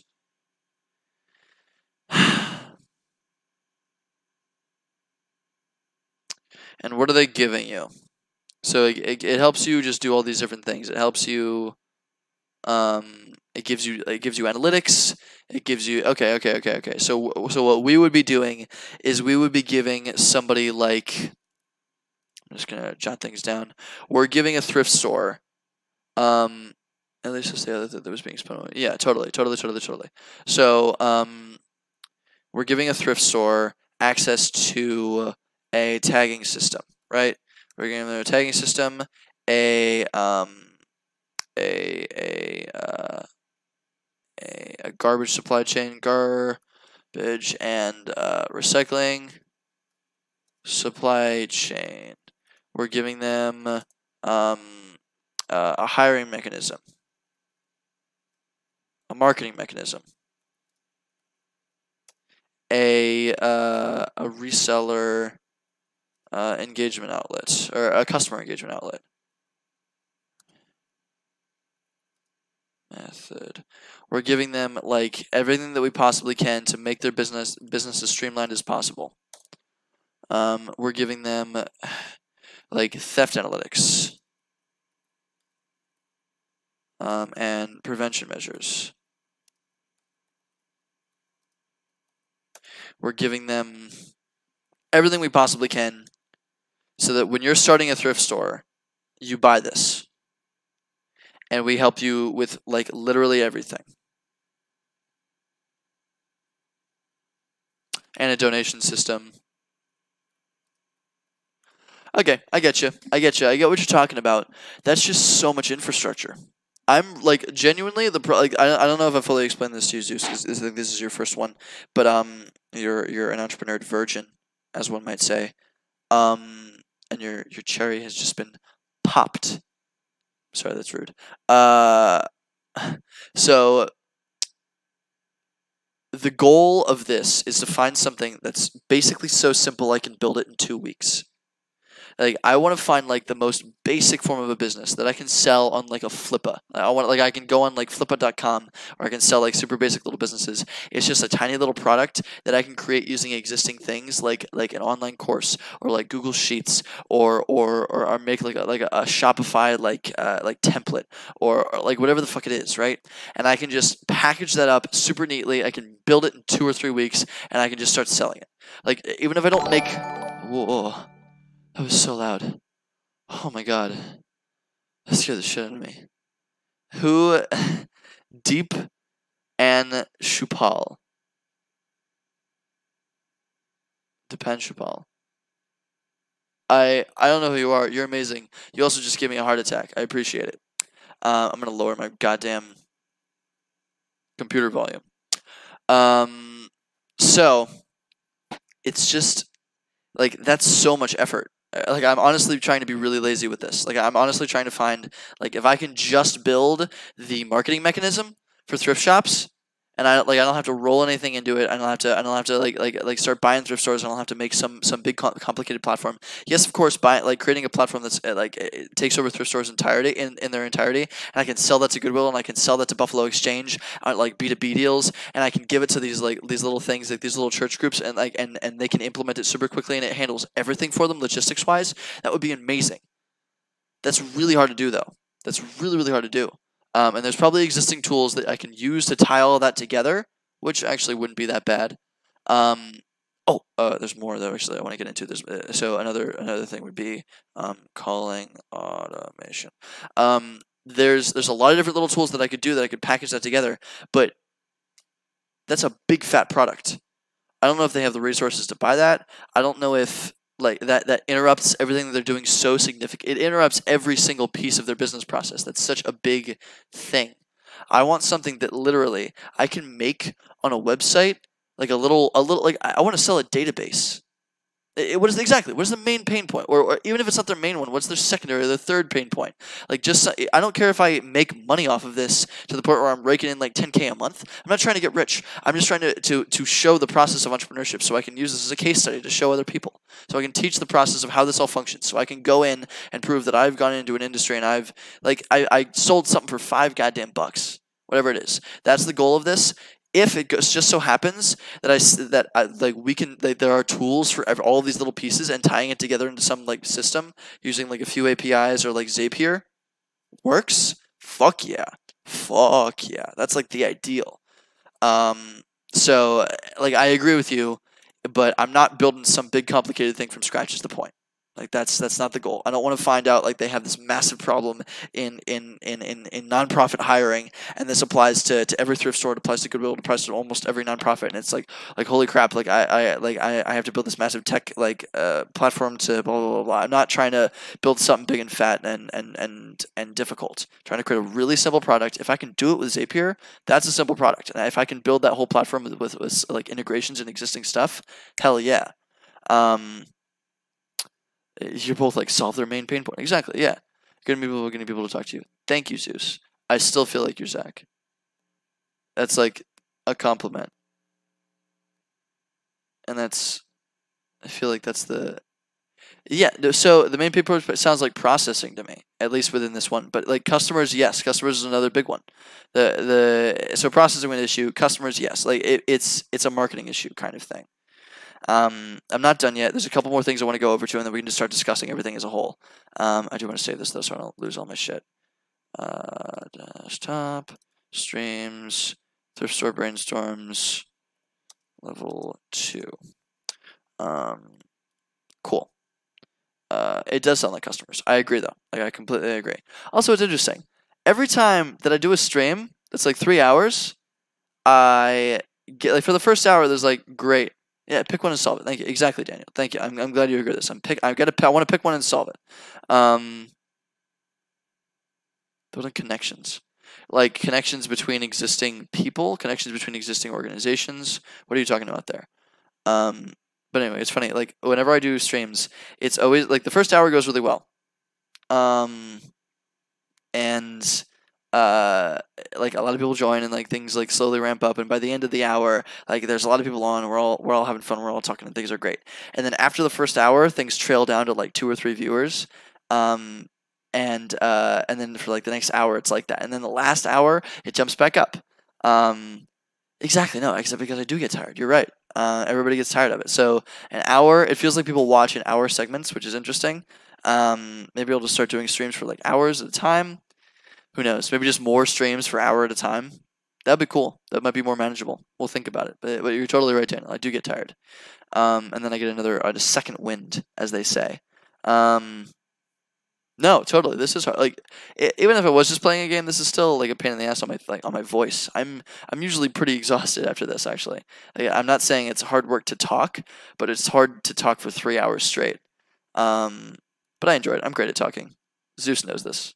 I love talking about myself.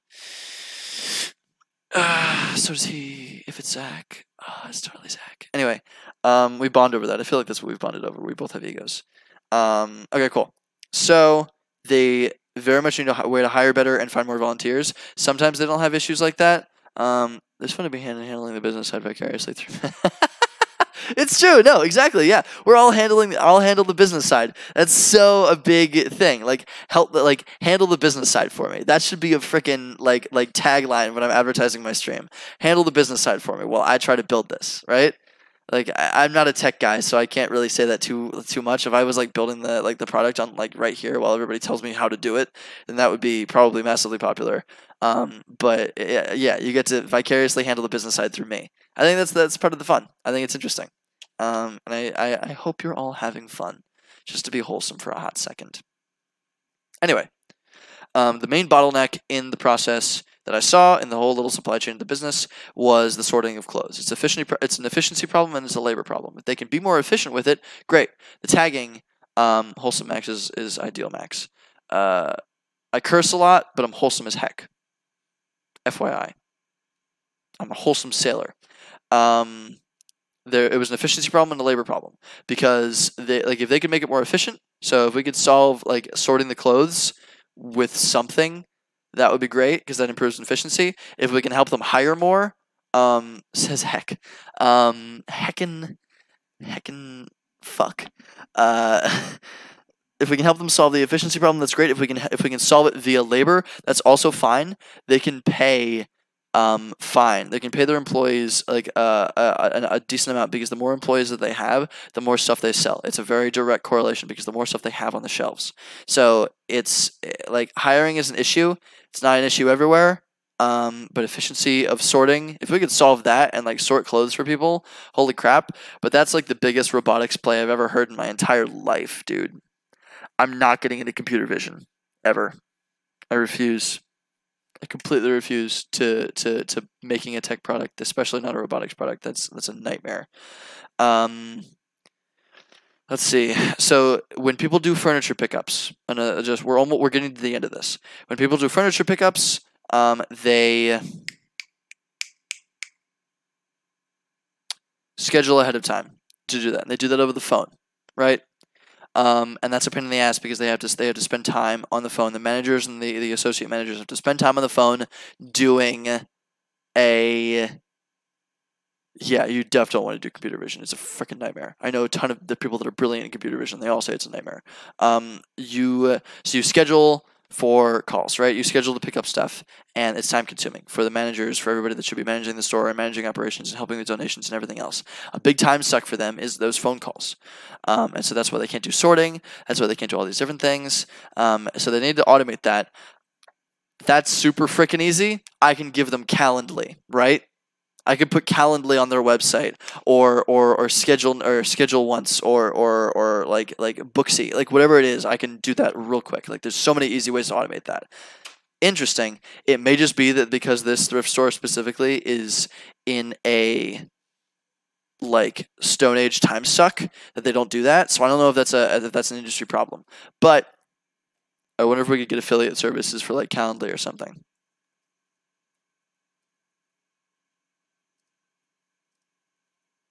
Maybe. Who knows? Calendly affiliate services to automate pickup scheduling. And then there was something else. There's other volunteer calls. So there's volunteer calls when an individual comes in.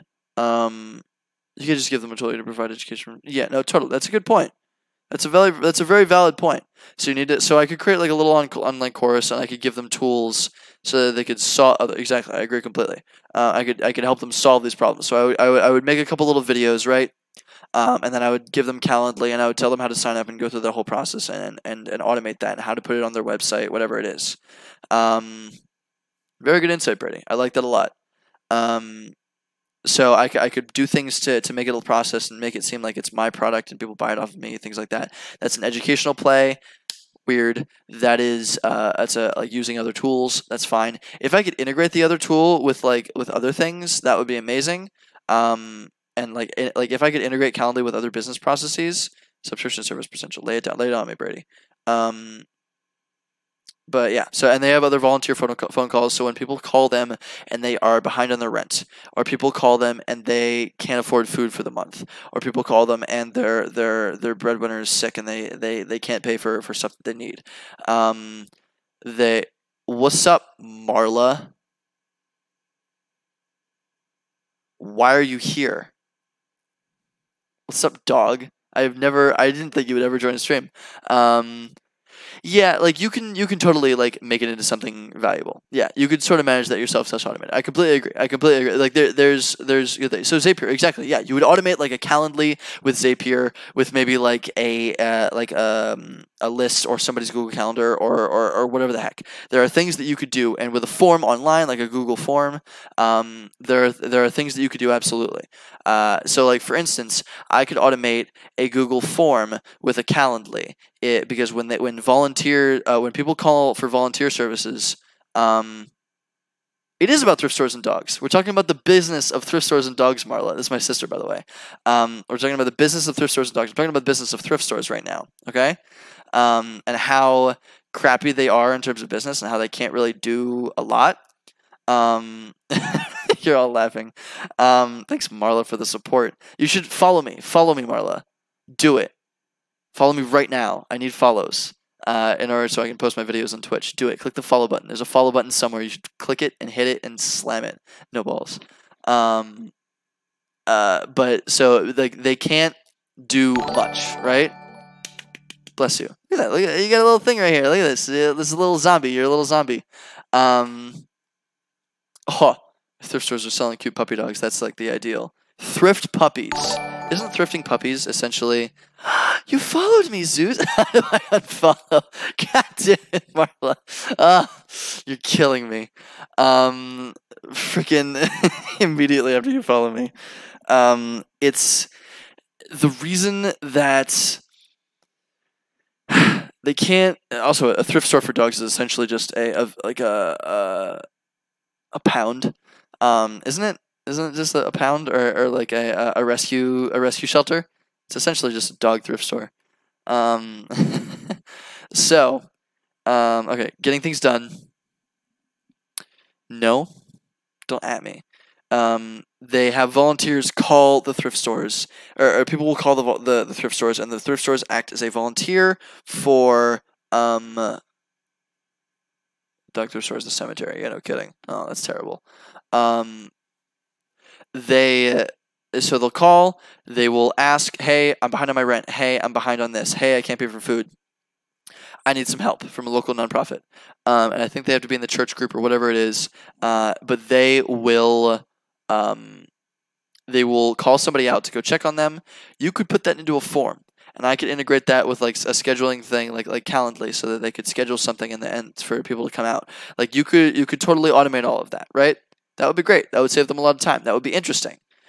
But so yeah, we can Calendly for this automate pickup scheduling, and integration with like a type form. You could integrate like you could use Typeform. You could integrate that with Calendly. You could have it on a group Google Calendar that's shared between everybody. There's a couple of integrations you could do to solve volunteer applications or applications for volunteers for help.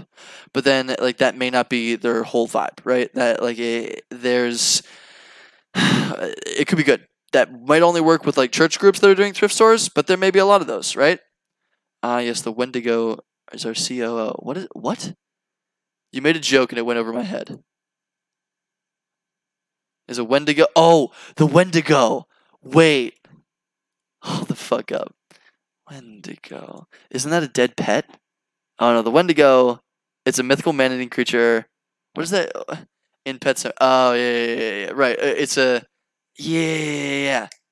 Wow, thanks, Marla. Marla's just here to roast me. Marla's just here to rip me apart. It's a good thing Scott and Andy aren't here because they just make fun of me too, and you would see a real shit show. I'm glad Marla's here to roast me a little bit though. Ooh, howdy, Sam Puri. How's it going? Wow, you actually have like an account. You're a Twitch Prime member. Well, heck, look at that. So you have like a real account and everything. That's shocking to actually see somebody here. Pronounce that wrong? What? What did I pronounce wrong? Cemetery. I'm Jerry. Hi, Jerry. What's up? How's it going? It's good to see you here. We're talking about Wendigos right now, which is completely unrelated to the fact of thrift shops. Zach, I think, or Zeus himself, was making a joke. Anyway, we're talking about all these different possibilities to sell into thrift stores. And I'm almost done with going through the customer discovery. So they need help automating calls. Yay. We could do that with a quick little application. That might help. Would they buy like that? We don't know. It saves them time, sure. Would they buy that though? We'll find out. He really liked the idea of an app to help with marketing. So to ship it out to people that are interested in thrift stores, he kind of mentioned things along those lines, and I sort of led him into my idea for the hype beast for thrift stores, kind of like Zeus was talking about. He liked the idea a lot of helping resellers with marketing. So if he could have an application, or he could have a thing that he plugs stuff into, or he could have like a method to make it easier for him to show what's going on in the store, or show that they got a new donation set, or whatever that may be. If he can do that to get more customers into the store, he loved it. Because like you said, Zeus, like the main customer issue is not enough customers. It's not enough people in the store. Marla, why are you calling me? Stop it. I'm on stream. I'm streaming. Hypebeast version 1.0. The thrift shopper. What?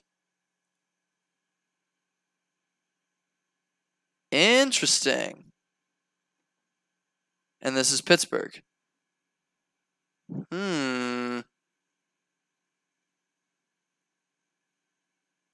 Okay. So this is CR Sales. Visit our website, CR Sales, donate today. Interesting. Very, very cool. I like this. You're getting blinded by the other. I know. Oh, this is a nightmare. What was it? Fuck. Oh, I saw the most 2000s. I saw the most 1990s website I've ever seen. Listen to my voicemail, please. What do you? I will after you send it. You nerd. It's urgent. Oh, I'm sure it is. I'm so sure.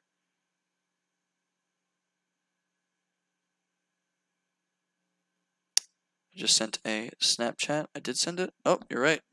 All right. I'm just looking at the transcription. Come on. Come on. My Marla's trolling me right now. My sister is trolling the heck out of me right now. So what do we have here? This is a directory. That's not in our directory. So this is a directory to everything that's going on.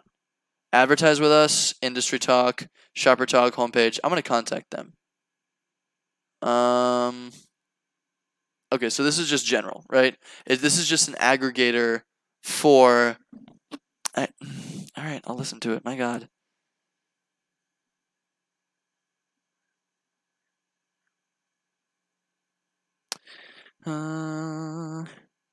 This is an aggregator. You're. No wonder the transcription had so much trouble actually coming up with words. My sister just sent me a voicemail of her chewing. I've never been hit with a harder meme in my life.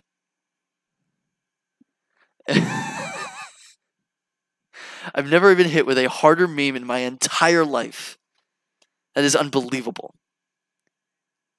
It's celery. It's ridiculous. You're insane. So this is a directory, right? We have a rating. Yeah, this is Pittsburgh. We have ratings. Right, the store. Where does it pull the ratings from? So it's just ratings. This is just an aggregator. This is really cool. Our goal is to provide you with the most comprehensive thrift store directory on the internet. If you see any additions, corrections, or deletions that need to be made, so they're not helping people with anything, right? They're just giving you hours, right? I'll send voice messages. She's the entrepreneur. She's the real entrepreneur here. Straight up. She's selling good stuff, and that's chewing. You should just make a stream of you chewing. It's called business. No. Oh, please, no. I understand. Please, no. Don't include me. Please, continue peddling your chewing. This is an aggregator. This is awesome, Daniel. Thank you so much. You sent this to me, Daniel, right?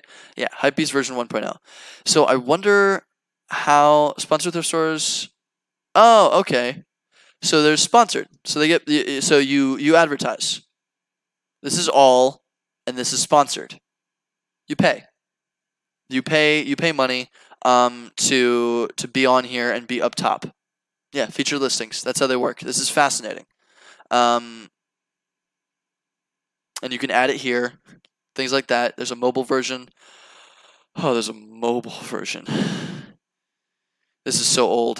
This is so incredibly old. How recently has this, when was this set up? 2006. So set up in 2006. This is cool. This is awesome. I'm really glad that somebody's doing this. Shopper talk. Let's see if we can find anything. Last post was in 2018. Ooh. Rules and requests. There's a lot of posts. Thrift general store. So this is just general stuff. Okay, this is general stuff. So it's a forum. They got their own online forum. Yeah, no, straight up. No one. This is ridiculous. Yeah, straight up. This is great that this is here, but this is not really a competitor. Because all I really need to do, it doesn't look active at all. The only thing that I can really the other thing that I could do is I could just go on Google fucking Maps and plug in thrift stores. They're not providing any information beyond the hours, which everything like that is on Google Maps, right? It's a directory, right? But I can find that all on Google Maps. What do you guys think this provides other than the main stuff? Definitely competitor. Their product is on the market, yes, but is it competing with people that do thrifting? They just look it up on Google Maps. Maybe. I don't know. So you could be right. I appreciate the like fighting me on this. All this is a directory that helps people by popping them up on the list. That's actually a good point. It's a low bar. It's absolutely a very low bar. We could also monetize. So if we create a resource for thrifters, if we create a resource for thrifters, for consumers, let's call it consumers. For consumers, we can charge, what'd you call it before? Charge for featuring. Cool, awesome. So if we create a better thing, we can charge for stuff like this. Great, awesome. This is great. This is really, really cool. I like this a lot. Our tools will help your business grow. Join the Association of Christian Thrift Stores. Wow. And you can run ads. Yeah, pickupmydonation.com. Haha. This is cool. Shopgoodwill.com. Yeah, they have little ads here, and they run little ads. Oh my god. Oh my god. Oh my god. Oh my god. Oh my god. Oh my god. Oh my god. Wait. Hold up. Okay, guys. Do you see what the fuck is going on? This is hilarious. I love this shit. This is a complete sidetrack, but I love this. I really think your skills will be best applied tempting artists with like any following at all into partnering with PGH thrift stores or tempting modern art museum into featuring it somehow. Second Chance Fashion Week PGH. Second Chance Fashion Week PGH. No, I like it. It's just not scalable. Like, I understand what you're saying, and I think I could pull that off. That's just an enormous amount of logistics for very little profit, is what I'm worried about, Zeus. Like, that's the only thing that I disagree with you. I like the idea, and I think I could pull it off, absolutely. I think my skills would complement that really well. Exactly, Brady. I said Zapier a few times on stream. I have a microphone on that's plugged into my fucking computer, so it literally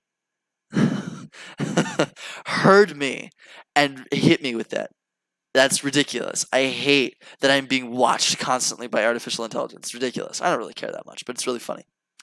You also typed it. Yes. No. But is it? How did it get my Google profile?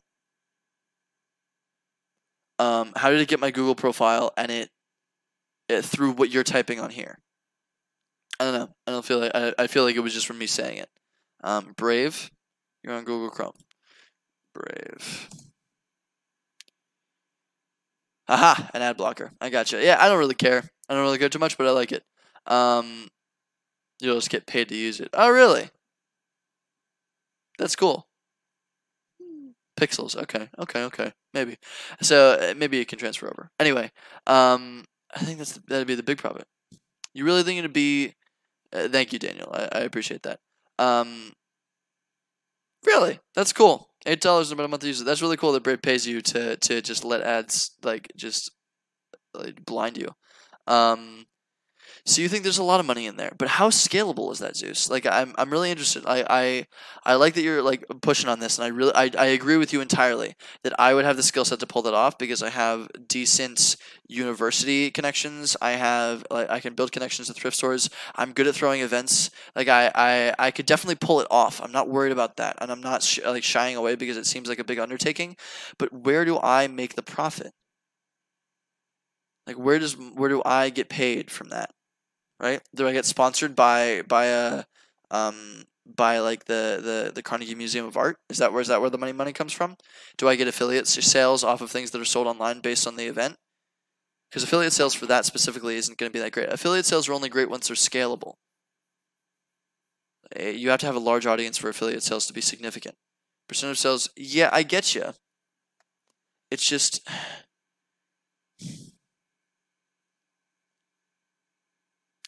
yeah. I just don't see the scalability in it, man. Like I wanna productize it. That's a service. What you're giving me is a service. I want a product. I want to build a product, and that's hard. If I could outsource the event production, I could give this to other people, and I act as like the larger entity that just kind of like hosts these events from a distance, and I give people like a package to go host these events and whatever. Then maybe I could productize it.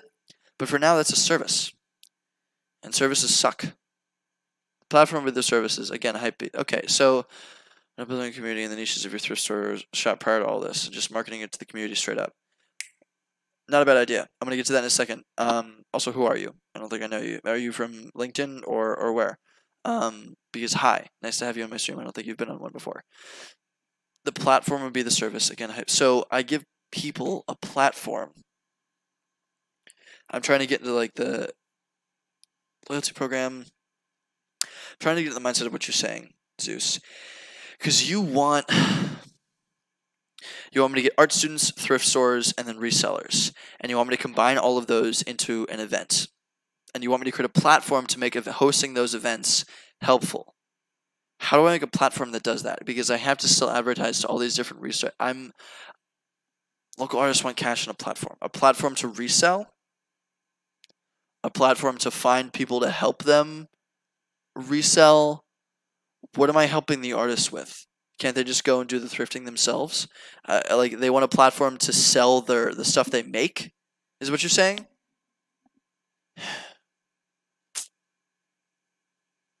Yeah, okay. They want a platform to sell the stuff they make. So I'm giving people an avenue to sell stuff they make. I'm giving artists a possibility of revenue.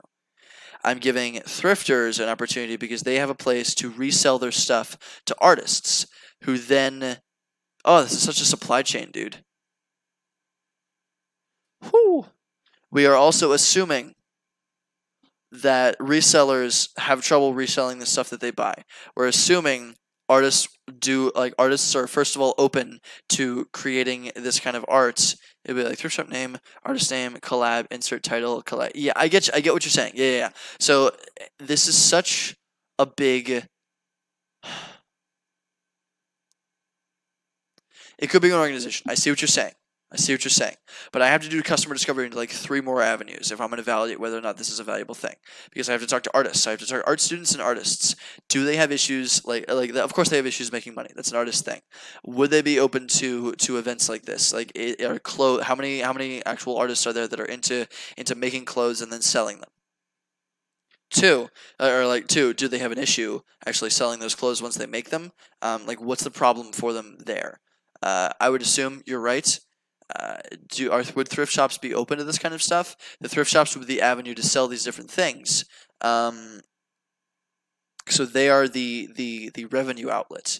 They are the supply chain. They're the piece of the supply chain that sells the stuff because they already have the infrastructure to do that. The audio cut out. Oh, it says the audio is still going. Are we still good? Okay, cool, awesome. It might be on your end, Brady. But so I'm trying to build it all out in my head. That's like logistically that's really hard. You have to find a thrift store that's interested. What's up, Daniel? You have to have a thrift store, find a thrift store that's interested. You have to find artists that are interested, and you have to find resellers that are down to partner that don't just want to sell stuff on their own. So that's a lot, man. That's a lot. I understand what you're saying, and I see the benefit to each of the customer segments there, but that's a lot. All right, here though. I'm gonna write it down though because I do like it. I like after hearing like deeper of what you're saying, I like it. So ours is so close. We're gonna do events tying together resellers. Resellers that sell to artists that make cool things that sell at thrift shops. You get cut. I like it. I like it a lot. It's just tough to pull off, and it's certainly tough to productize. Like if I can make a platform for that kind of stuff, I'm advertising to 3 different avenues. I have to let because to set up events like that, that is a time suck.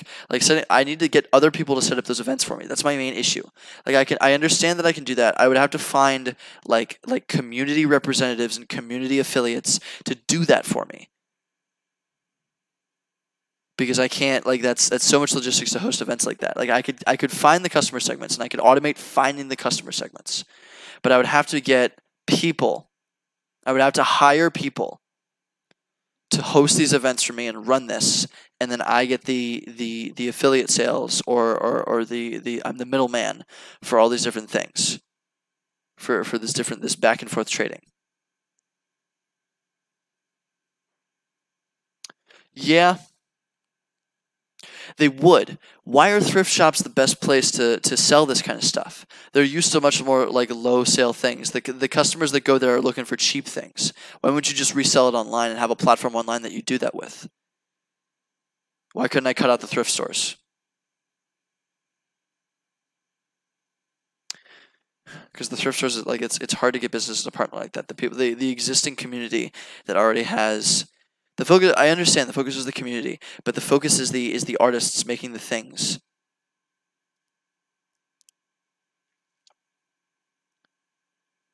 Because the end product is the artist's result. It's the art that's created. So that's the focus of the event. What's created. You could make it a whole community event. You could found it as a nonprofit. You could ask for community development grants and different shit like that. It feels still so service based. I don't know. I don't know. Depending on the inspiration of artist, it could result still be tied. Yes, there are ways you could tie it together. But you see what I mean. You understand what I'm saying. Like you get the vibe that I'm getting from it. You understand why I'm so standoffish when it comes to this, right? Like it's not super productized. It's still there's a lot of logistics involved. I have to hire people to do things before. But like I would have to do it myself first. If it scales to a certain point, I could hire other people. That becomes a whole process in and of itself. Like, can I make enough money to pay the people that I'm hiring? I understand that like it would be a great thing, and it would be super fucking fun. First of all, like hosting art events, that's like the coolest thing in the world. Like you're automatically a baller if you host like art events, and you get to meet so many cool people. Like it would be tons of fun. It would be amazing. It's just there's a lot that goes into that, and so I like it. Yeah, you're an immediate baller if you host art events. So it would be tons of fun. Maybe if are you in Pittsburgh? Give me at least the hint if you're in Pittsburgh. Doesn't need to be. Yeah, exactly. If I were to run something like that, I would probably run a test where I'm not the middleman. I'm just setting up the customer segments, right? The test for that would be to host an event with art students, with artists in town, with art organizations, with art like groups, whatever it is. Get them all together, get thrift stores involved, advertise the heck out of it to thrifters, to anybody that's interested in providing clothes and helping them with that, and then just letting people run, letting people go, and creating a nice set of programming for the event. That would be really cool. You don't need to make a ton of money off of it. You would still be a baller for hosting the event, and it would be super fun. That's what I would do at first. If it just so happens, maybe even aggregators. Yeah, exactly. The advertising would be the work, but also setting up the goddamn event. Setting up the event is the main work. It's so much effort to putting it together an event. Oh, the shows happen in the thrift stores. Okay, still, yeah, that interrupts the business of the thrift store. Maybe. I'm gonna move off of this topic. I'm gonna finish up the customer discovery, and then we're gonna discuss like different avenues to go into and different questions we're gonna ask, because I want to get further into the customer discovery process. I have hosted events before. Events are super fun. I love it a ton. They like the idea of marketing. Getting back to this, the employees, interestingly enough, thunder. The employees, interestingly enough, that these thrift stores have are almost always nearby, because they are very like low wage workers. Like it's low paying work. I think he got it up to like $9 an hour, which still isn't a ton, really at all. But it's something. And so if you are looking for a job locally that's like really close to you, the advertising, if we were to help them with hiring, would be for freaking people donating their time. Finding those people would be in the local area. So if we did advertising or we gave people a platform to hire, it would have to be with relation to the local area, because like busing and different things like that, it doesn't really correlate well with this kind of low wage work. So hiring platform is a possibility for local work / donations. Cool. So let's see. I was really into the whole idea of, again, communicating when new things are in the store. I was really into that concept. So I asked him, who would I be asking if I wanted that information? Who would relay that information to me if I wanted to show off when and learn more information about when new shipments come in, like when big new shipments come in, and information about that kind of stuff? Who'd I ask? And they said you would either ask the manager or the assistant manager. And so that was my final little thing. I don't think I have anything else. God, that was tiring. So that was like 7 goddamn pages of a ridiculous amount of stuff that I asked this guy about. The thrift shops. Based on that, let's assemble a little bit of a customer persona on the thrift shops. They are basic, in terms of marketing / advertise / sales methods. They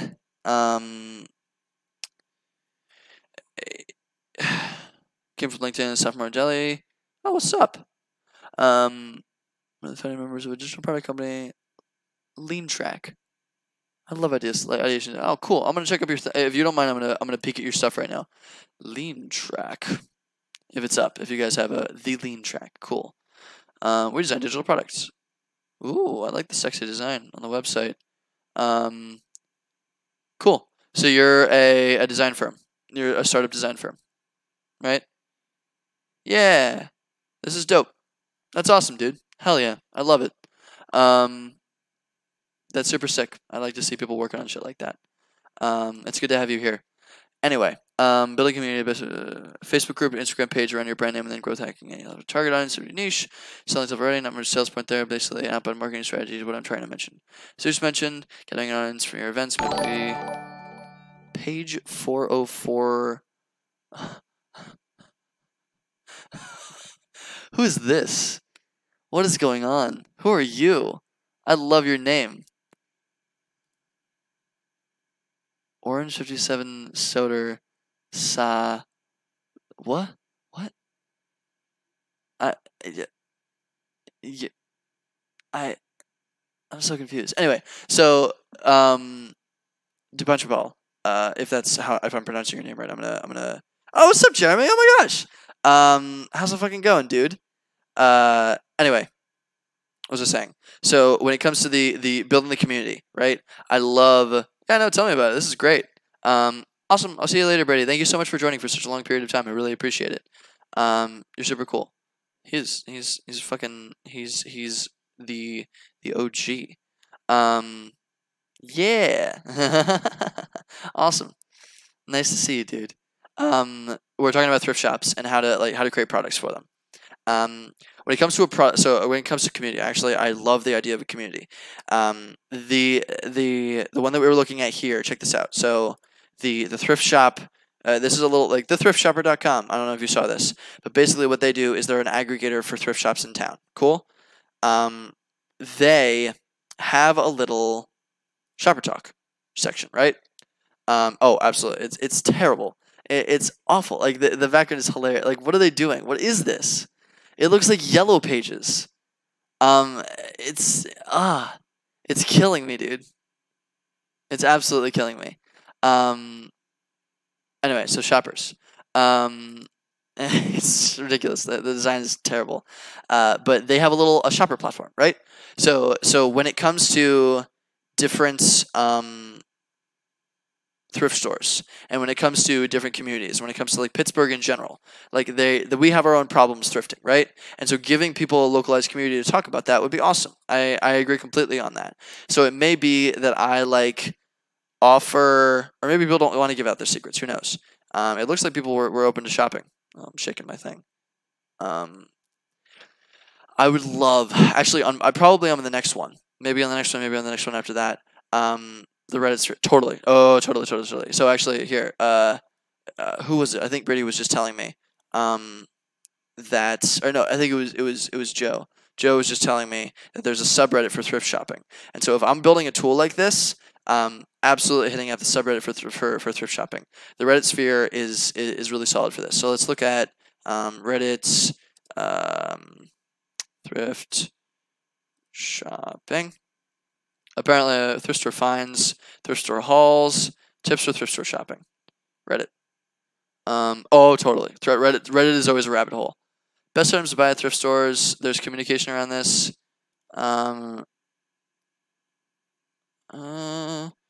Walking on empty-handed. Know what you're looking for. Blah blah blah. Thrift needs a lot of patience. I feel like this is blah blah blah. Be really picky. If you don't love it, you won't wear it. Don't compromise, especially on the fit. Cool, great. Number of various clothing fashion subreddits. The biggest being male fashion advice and tech wear. Tech wear. Interesting. Who's I talking to about the thrift store idea? I think it was Matt. Or it was 69 Pretzel. 69 Pretzel, I swear it's Matt. He was telling me how, what if you stuck cameras in thrift stores, right? Because then thrifters can tell exactly what's going on for the most part, in the thrift stores, right? They can tell when there's new shipments. They can tell when they can check individually. And we can buy super cheap cameras and just link them up to the website. So we just get live feeds from all different cameras for different thrift stores in different sections. That would be cool. That would be interesting. That's a lot of hardware up front. Might be worth it. Yes, absolutely. Please drop some crazy shit on me, Zeus.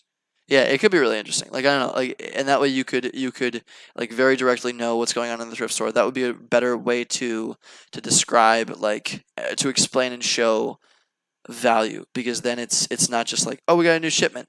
It's like, or oh, this is when they cycle out clothes. This is when you should go in. Then it's like,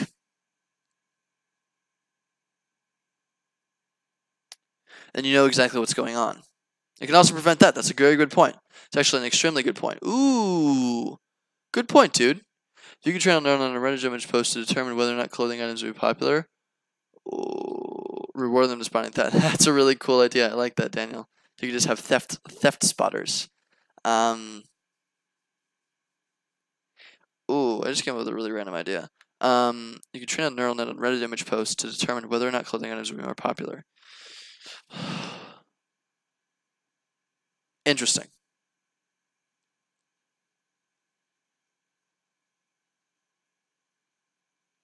So I take a neural net. I take some machine learning algorithm. I feed it a ridiculous amount of information based on these Reddit posts, right? Frugal male fashion.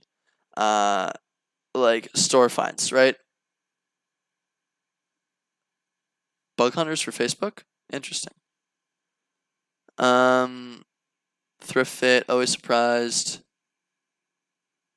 Yeah, like, so there's different things. Ooh, from thrift store black market for $10.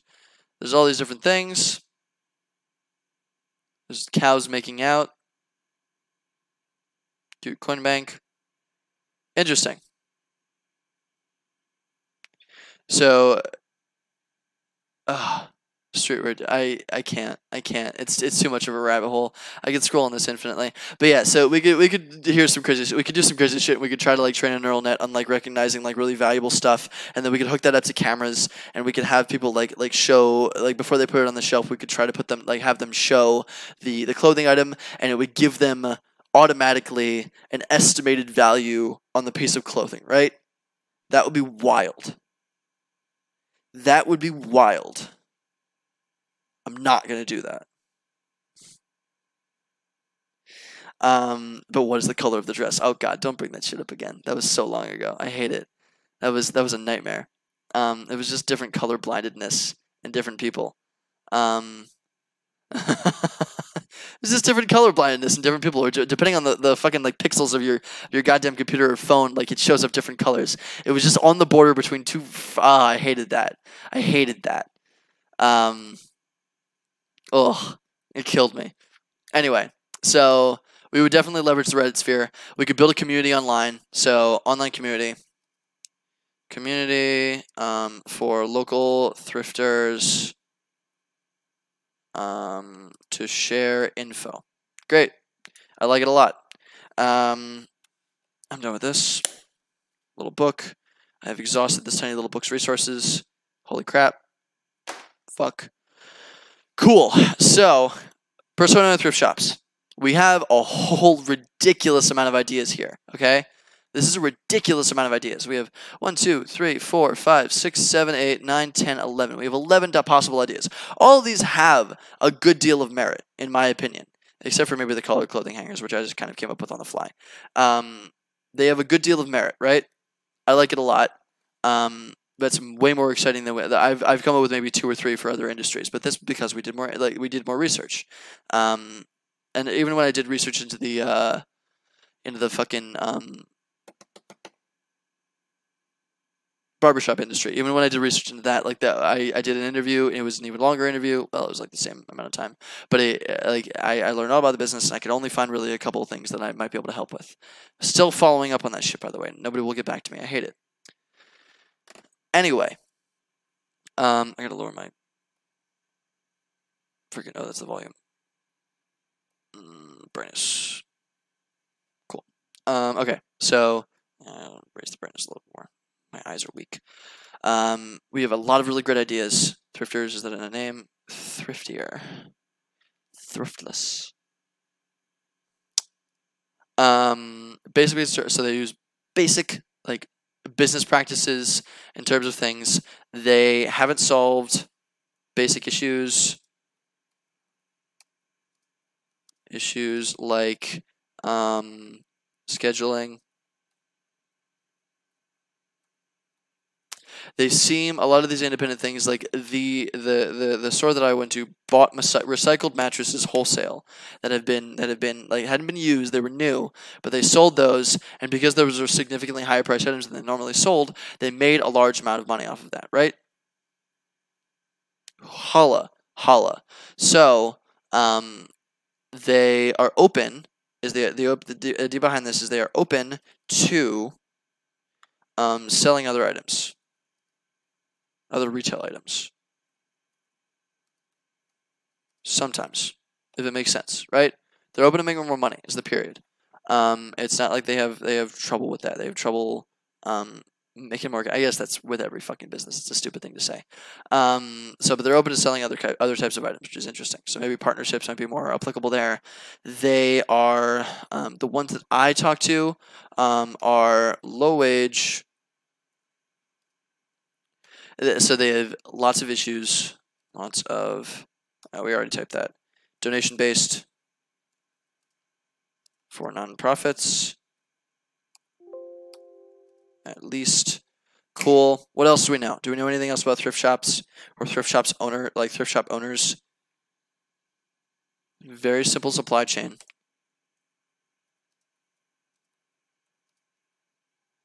They don't have any manufacturing. They don't make any of the clothes that they get. Huh.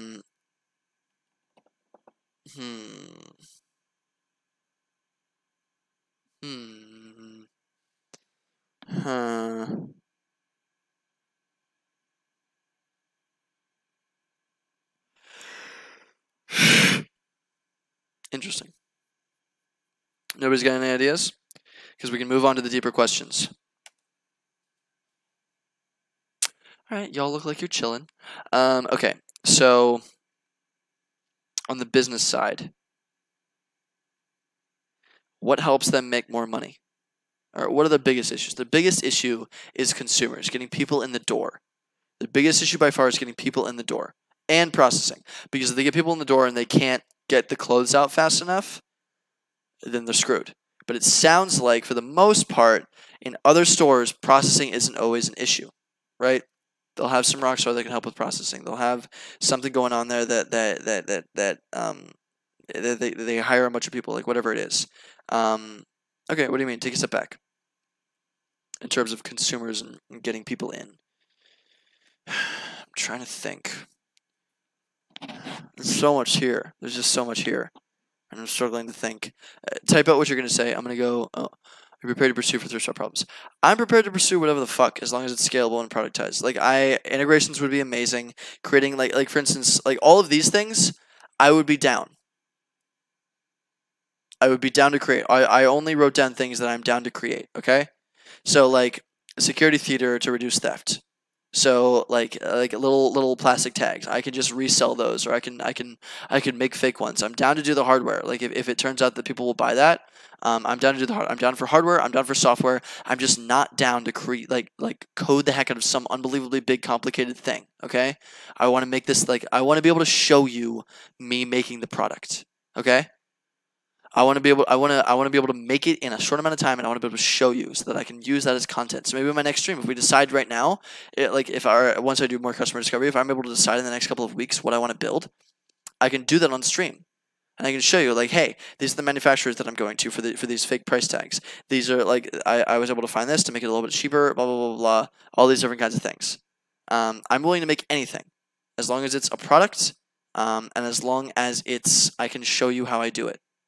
So even if it's a ridiculously complicated series of integrations with all this different funky data, whatever it is, as long as I can build it using typical platforms, typical things, I'm down with it. As long as I don't have to code, because a lot of I don't want to code. I could learn code and I could do that. First of all, I'm lazy. Second of all, I want to show people that you don't have to be some sort of a computer scientist genius to be an entrepreneur, right? You don't have to build an app to be an entrepreneur. You don't have to build your own website from scratch up to be an entrepreneur. There are so many things you can take advantage of and use existing tools, existing stuff that makes it easy for a high schooler to go out and build something. Like, if you can understand how to do basic integrations, like, there's so much that's been made for us already, and if we can use, I want to be able to use that. I want to be able to use stuff that exists already, that me as a dumbass who doesn't know how to code shit, who has never taken a coding course in his life, like, on a significant level. And like, at least an advanced coding course. I've taken beginner stuff, but I've forgotten most of it. Me as just a business boy can make a product, and I can sell that, right? Like, one of the best stories, I don't think I've told you this story. I tell it on most of my streams. That one of the best stories that I've ever heard, ever, in terms of entrepreneurship, is a guy that went out and he talked to a bunch of, I may have told you this story if you're who I think you are. He went out and he talked to a bunch of different LASIK companies. So he talked to, and these LASIK companies were perfect for entrepreneurship, because he would go out and he would, like, they're boutique. They don't have their own little things. They're medically related. They have a high price point, and they have a ton of email lists. And they're like thrift stores in the sense that they have very, very basic business practices, but they do this complicated little surgery, or they fix your eye with a laser. Cool. But they license out that technology and they just use it. But it's a bunch of little boutique shops, and it's very, very spread. There's no larger organization that does a ton of LASIK, right? It's just boutique little groups. Hi, Calvin. Nice to have you here. What he did is he went and talked to like 100 different little LASIK businesses, and he realized that most of them have issues in terms of their email lists. They all have email lists. They, like, whenever they run ads or whenever they do things, they have people sign up for the email lists. And whenever you come in and you talk to them or you schedule a consultation call, they have your email. And they're allowed to email for you for a while. They realized that like 10% maybe of their email list would ever come in and get the surgery. So they had like hundreds of people that were interested, but they wouldn't go in and convert. They wouldn't go in and buy whatever, like, they wouldn't go in and buy the surgery because they were scared or they were worried or they didn't know enough about it. Because he interviewed some of the customers, and that's what he heard. The reason that they didn't go in is because they were scared, worried, didn't know enough about it, hadn't heard. It was mostly spooked. Like, they were mostly just spooked.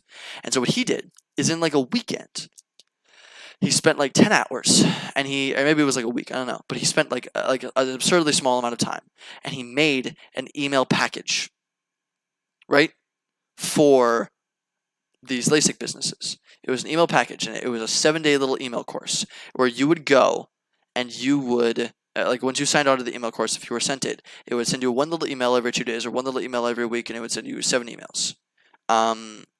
And it would go through testimonials.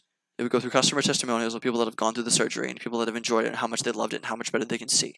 It would go through statistics, and it would say, like, it's unbelievably unlikely that anybody gets hurt, and when they do get hurt, this is what happens. It would go through the science behind the actual the actual LASIK procedure, and it would tell you, this is how it works, this is exactly what it does to your eye, this is why we can't permanently scar you, this is why it's unbelievably unlikely to happen. It would go through pricing. It would go through everything that made you feel safer, right? And it taught you about the entire industry, about the surgery, about everything.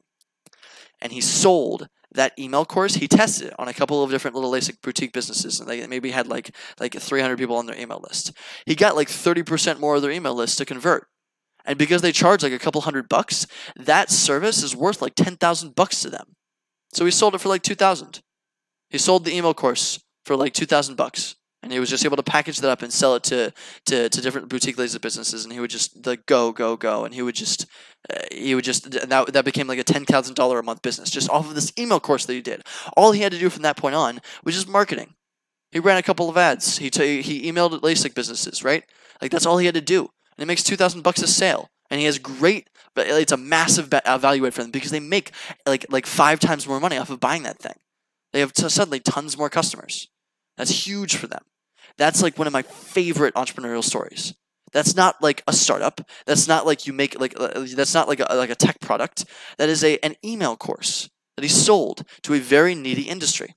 A very, very niche, very, very specific, needy industry. That is the kind of shit that I want to do. Because if I can do that in front of you, and I can get all of that live on fucking camera, and I have all the footage from all of my streams. If I can do all of that, and I can make a compilation, I can show people how applicable that is, and I can start building a bit more of a community around like small form entrepreneurship. And a couple of people shit on me because I'm friends with the Schwartz Center, and I'm friends with all these startups, and they like small form entrepreneurship isn't sexy right now, just because it's like a lifestyle business isn't sexy. A startup is sexy. Getting VC investment is sexy. All of this bullshit, but it's like if you can build something small, like something really, really tiny that solves a really, really, really, really niche like little industry problem, you can sell that. And if that's like an email course, that's a piece of software. That's a piece of content. You don't have to like spend any time making more of that. That's what's hype about that. That's what's interesting to me about product entrepreneurship. I'm quote unquote a freelance. Like I'm a freelancer right now. I guess if you really, really wanted to, you could say I'm a service entrepreneur. Like because I'm an independent. I'm trying to like sustain myself independently. I don't know if I define freelancers as entrepreneurs. It totally depends. The issue gets blurry. But I'm trading my time for money. Right? If I make a product, if I make an email course, if I make an online platform, or I make a brand list that I can sell to thrift stores that help them identify clothes better, and I can make that really easy, like just a little website. If I can do that, then all I have to do is give people the URL, right? Or all I have to do is give people like put up a little PayPal wall for like $1 a month and let them use that. That's all I have to do. And then I can sell that to as many thrift stores as I want. All I have to do from that point on is just marketing. That's the goal of all of this. So I preached for like a solid 20 minutes on that, but that's the point. That's the point of product entrepreneurship. That's why it's so sexy. That's why it's so fun. Even if it's a lifestyle business, if you can automate it to a certain degree and you have recurring revenue, you're set. You're chilling. If I can, let's say in theory, I make this brand list. I make this brand list. I'm getting flirted at by my girlfriend. It's great. I'm sorry. I have to just text her back. Anyway, bless. If I can make no, let's go with something else. So let's say I make, well, let's say I make the online community for the thrifters to share info, right? Let's say I do that, okay? I make a little online community. It's like $1 a month because I have a little application process. I only let people in that are serious about thrifting, that have recently made a thrift like a thrift sale, and they understand about the local thrift area. And I let you in for like $1 a month, right? Maybe there's probably a population of like 20,000 people in Pittsburgh that that regularly go to thrift stores, right? Or at least would qualify themselves as like they would attend a thrift store. Maybe 500 of those would pay for my service. That's like 500 people in Pittsburgh. Maybe that's an underestimation. Maybe that's an overestimation. I can't remember how many people live in Pittsburgh. I know it's a lot. Maybe 500 people. I can get 500 people in Pittsburgh to pay for my service, right? I'll read your thing in a second. Once I finish preaching my ass off. If I can get people like 500 people to pay $1 a month, or 500 people to pay like $5 a month, that's like $500 a month of free revenue, and I just let that run. All I have to do is help people get in touch with thrift stores, like find more. Like I run a couple of ads to get more people on that little platform, on that little Slack group, whatever the fuck it is, right? On that little forum. I'm getting recurring revenue from something that it takes me nothing to maintain, right? And that's incredible. So and then like I could scale to other cities. I could do a similar resource for different things, but that's passive. That's passive revenue. And I don't care if I'm not getting rich on that. Like if I can eventually make like the goal of all this. Let's say I make a couple different products and I make them as passive as possible. So maybe I only have to like touch with them like once a week for like an hour, almost completely passive, and I have like 10 of those things going, right? I maybe spend 10 hours a week doing something, or like 2 hours a day. Maybe I can schedule all in one day, so I work 1 day a week, right? It's all passive. I don't have to be there. It's online forums. I make a bunch of different online forums for different thrift shops. I'm making $5K a month. I'm making $60K a year. That's not much. It's also nothing to laugh at. I work 1 day a week. I can travel. I can do whatever the heck I want. Everything that I'm doing is covered. I can literally spend all of my time, every second of my time that's not that 1 day that I'm working, doing more of this shit, doing more of these streams, like building my community, like building a company that I can't like yet sustain. It would be insane, right? That would be wild. Now that's like I'm getting ahead of myself. I'm getting way fucking ahead of myself. But like that's what that other guy did with that goddamn marketing platform. He didn't have to spend any time like building something. He didn't have to trade any of his time for money. All he had to do was run ad campaigns and set up a landing page and just let it go. He's not rich, but he's chilling. And he can spend the rest of his time doing this stuff. Right? He can spend the rest of the time fucking around with other business ideas. He has no pressure to do anything. He can spend days and days and days and days just interviewing new customers and having fun with that. If that's what you enjoy doing, I enjoy the fuck out of this shit. I'm not making any money yet. This is just for fun. I love this stuff. This is fascinating to me. This engages my mind. I love talking to these different people. I learn about all these different niches. Like even if I don't make anything in the barber industry, I now know how barbershops work. I think that's fascinating. Like it's still interesting to learn. And I made a cool friend that runs a barbershop. He's chill. He's a super hipster dude. Like, this is fun for me. That's why I like doing this. That's why I'm doing the Entrepreneur Series. So if I could do this, and if I can make just little bits of money, even if I'm only making like $50 a month off of some little tiny thing, I can sell that. All right, let's say, actually, here's another thing. Even if I don't even if it's like $500 a month, I can sell that to somebody for like a year's worth, right? So I get like 6K. I make $6,000 off of that real quick. And then I'm chilling. This will be good for the compilation and intro for noobs to get. No, totally, absolutely, yeah. No, I'm gonna cut out that rant. If Joe's still watching, please cut out that rant. I'll send that to you, and I'll tell you to cut out this rant because I go on some rant like this for every single stream. Every single time I hop on the stream, I go on some absurd rant like this. Also, I'm now 90% sure you're not Zach. Zeus, I'm like 90% sure you're not Zach now because just of how you're reacting.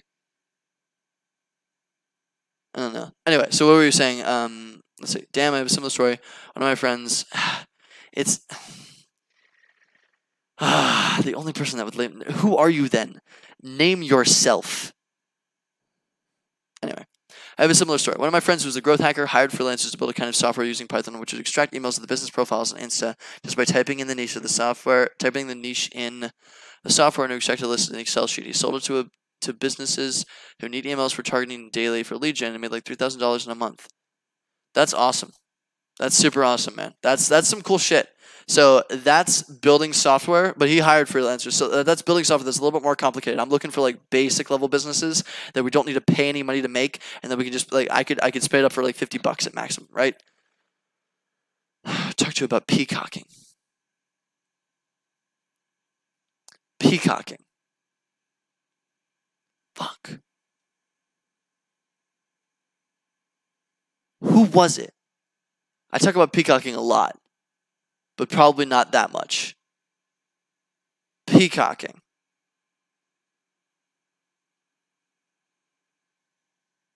Shit. Somebody who liked networking. So you're somebody who's as into networking as I am. Oh, I'll have to think about that. I'll have to think. It'll come to me. It'll come to me. Okay. Cool. I appreciate the hint.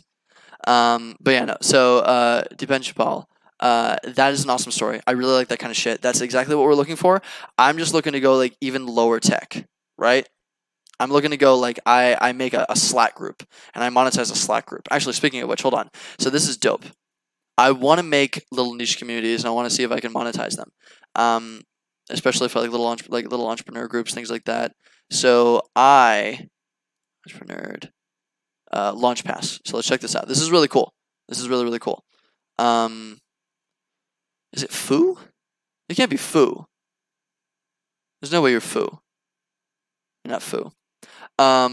Launch a subscription business in minutes. Charge for Slack teams and channels. I can essentially welcome to the premium channel. So I can, with this tool, I can spin up a premium. Yeah, you can join premium. Card number, month, year, whatever, and I can just pop in. I can either pay it or we can do automated Slack invites, accept free invites. This is so cool. Premium, all features from basic. Zapier integration. Now that's hot. Custom development ultra. Yeah. So it's $30 a month plus 3.75% of transaction fee. That sounds good. But basically, I could spin up a little. How many picture as you can. Get thrift shops to get you old school sneakers or boots, pretty good quality. Mail them to the artist and then pitch as many sneaker news integrations as you can about the Iron City series. All sales online. Maybe. Again, like that's logistics. That's a lot of logistics. I'm into it. I wanna do a little bit of investigation into the other ones first, the simpler ones that I can build in seconds, right? Because everything else that's on my list right now takes me like I can do that in a stream. I can do that in 3 hours. I can help set up except maybe the supply chain. Supply chain would be hard, but like I can come up with a security thing to reduce theft. The events. I do like the events. I do like the events a lot. It's just so hard to scale. So I'm gonna keep it on there. Like if it turns out that people like that I talk to are really interested, because I am gonna be doing more customer exploration. I'm talking to more thrift stores. I'm talking to more people. It's still going on, so I'm gonna get more information. This is just a first, this is like a second look. I did my first look. This is a second look. Yeah. So it's good. I will look into it though. I like it a lot, and I do appreciate you pushing on me on that. So, deeper questions. Let's get to deeper questions. What else am I asking? Because it seems like the main listen to the images of time displaced collaboration. So far, just really bizarre. No, totally. I get why you like it so much. I really like it too. That would probably be the most fun, like by far, just because you get to create such a cool thing.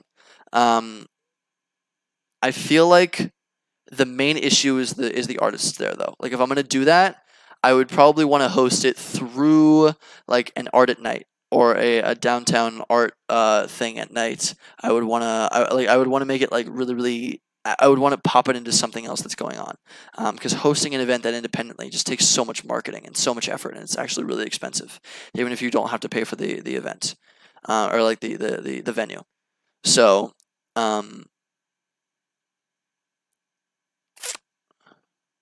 I'm trying to think of who you are. I'm really trying to think of who you are. God damn it.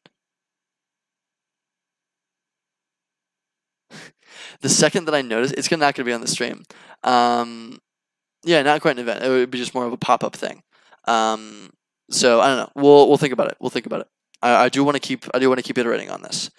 Can I probably not remember you? I feel like I remember everybody. I feel like if I talk to you about peacocking, you're a pretty good friend of mine. Because I was talking about the entrepreneur stuff, and when I talk about the entrepreneur stuff, I talk about my jacket, my rundown jacket, my rundown greed army-ish jacket. Do I have your number? When was the last time I talked to you? How about that? When was the last time we talked? Because it's probably been a little while. No? You asshole. Ooh! Alright, whatever. I'll figure it out eventually. Okay, so, deeper questions that we want to ask these thrift stores. When you were dressed as Link? What? When I was dressed as Link? That's a long time ago. It's a very long time ago. You fucking with me? You're on my Facebook, so you saw my stupid Facebook rant. So you're probably somebody that was on my Facebook roasting me. Oh.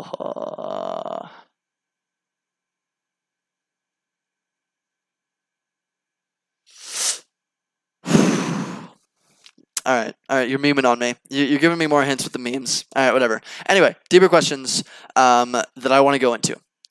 What else do I want to do? So when I go and talk to these pre-existing marketing platforms out there, there's so many marketing platforms out there, like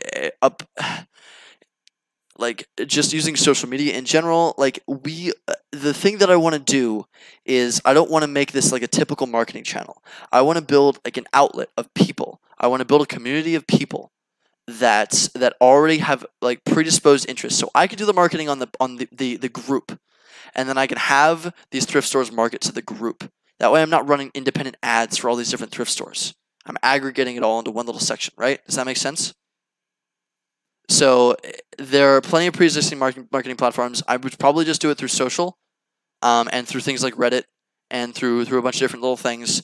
But like having a community of people that are interested in thrift stores and somehow getting them into thrift stores more is pretty cool, because I don't think I'm gonna be able to convince somebody that doesn't thrift to thrift. That's hard. That's really hard. So I don't think I want to do something along those lines. I'm gonna drop the brightness on my screen because it's killing my eyes. My eyes hurt. Is that too dark? No, we're good. Okay, boop, boop, boop. Cool. There's a lot of pre-existing marketing solutions.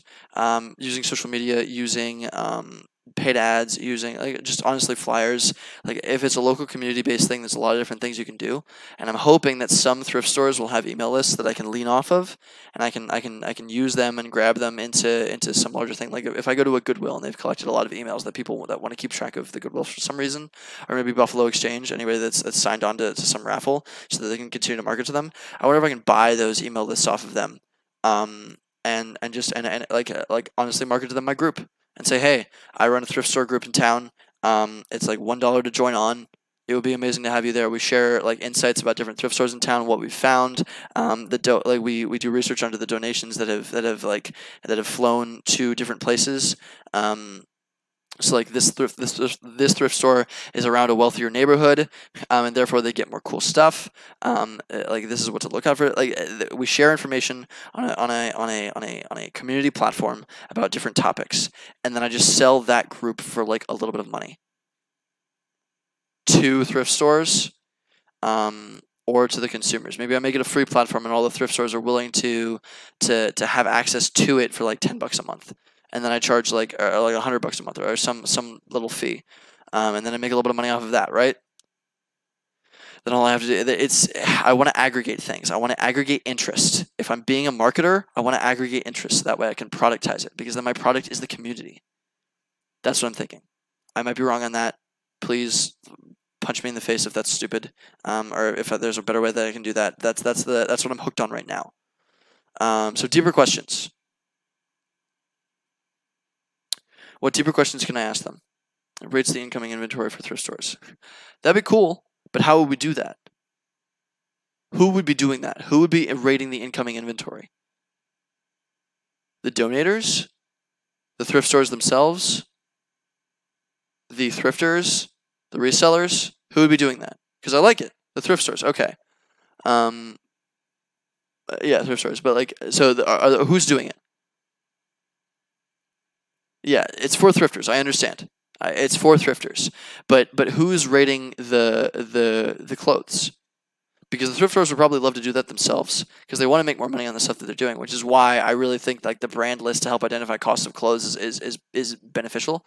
So we're making this a community that rates the income. So it's the thrifters are doing it themselves. Oh, okay. Yeah, so like part of my group, right?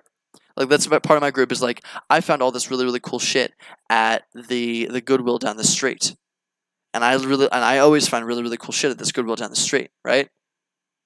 If they like find cool stuff there, they're gonna take it for themselves probably if it fits them. But it's exactly it's an insider club. It's exactly like an insider club. That's the idea. It is an exclusive little niche community. It's an exclusive community for people that are only serious about thrifting. So, I really like that idea. I like it a lot. Let's come up with some deeper questions, and then I gotta fucking bail because I'm tired. More like certain thrifters to get to determine what gets featured in the thrift stores.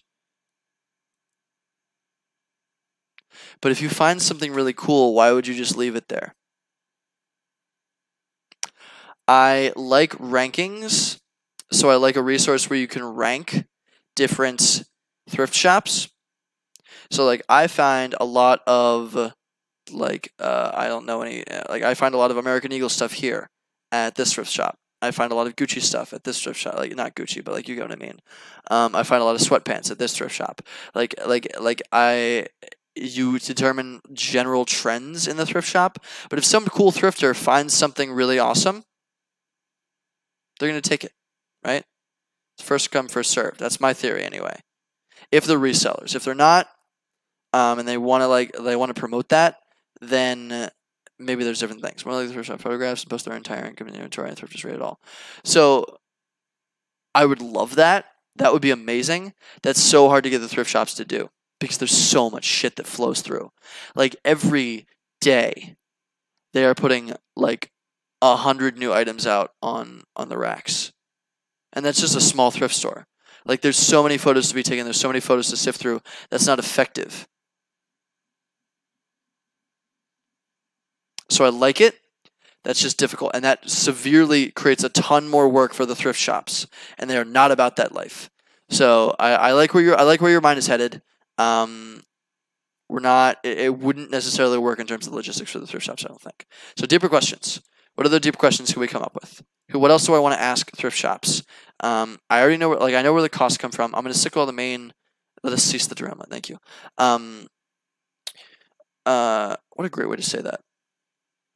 What other things do I need to be asking them? So I know that their pain points are customers coming in. I guess. So I want to ask like, what's your sorting, or let's ask like, do you have an inventory system? Would you need one? What else? All my questions right now are pretty simple. Like it's like, what are your biggest costs? Like explain the supply chain to me. Like explain the labor. Like what are you doing in terms of like where does all your revenue come from? All these different things. Like I'm already asking this kind of stuff.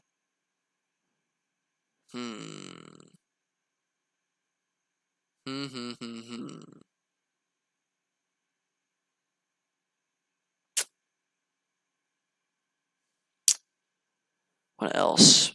What else do I need to know? Somebody sent me a great resource last time on other questions to ask. I don't remember inputting it. Dang it. I should have done that. I think it's on one of my LinkedIn posts. We could go search for it right now, but whatever. You have an inventory system? Would you need one? Let's go over back to the ideas. Would you consider... Yeah, okay, so actually let's ask questions with relation to the products that we have. So do you have an inventory system? Would you need one? What's your sorting system? What's your clothes sorting system? What's your clothes sorting system? Not sorting system. Your system to make sure old things aren't left on the shelf. Left on the shelf. What is do you have current relationships? Well, can we monetize partnerships with orgs that don't like returns? Let's slim this down. So if something doesn't like returns and they give it away to thrift shops like 69 was saying earlier, can we monetize that? We could be the middleman. We could be the middleman. But I don't know. I feel like that's a thrift shop independent situation. Do you have current relationships? We'll cut that up for now. I'm trying to narrow this down because we have like 10 ideas now. That's amazing. I'm amazed that we have this many ideas. So Do you have an inventory system? Would you need one? What does your system make to make sure old things aren't left on the shelf? How do you price things, and would you be interested? How do you price things currently? And do you price based on brand? I think that'll get me to the bottom of the brand list thing. So do you throw away a lot of clothes? Awesome. This is great, actually. This is exactly what this is exactly where I should have started. Is theft a problem for you? And what have you done to stop it? You done to stop it? Include shoes in the waste question.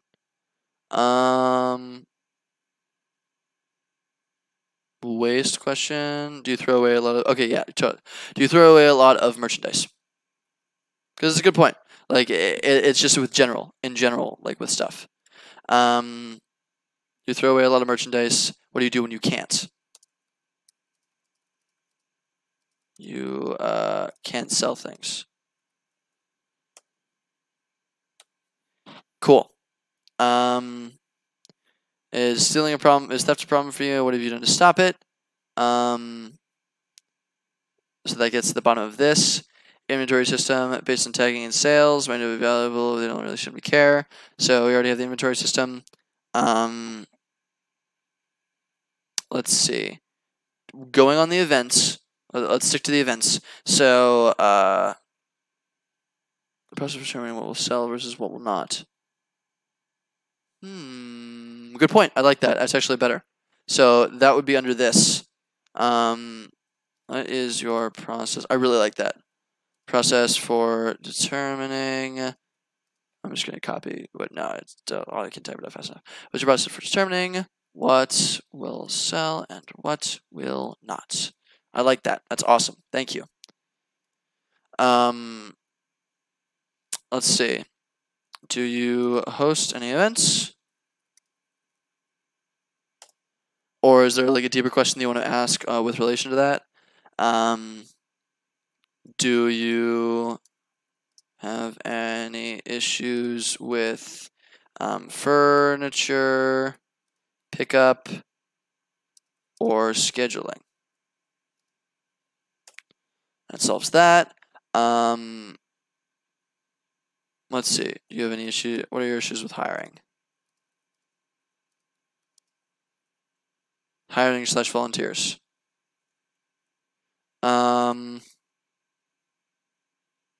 Let's see.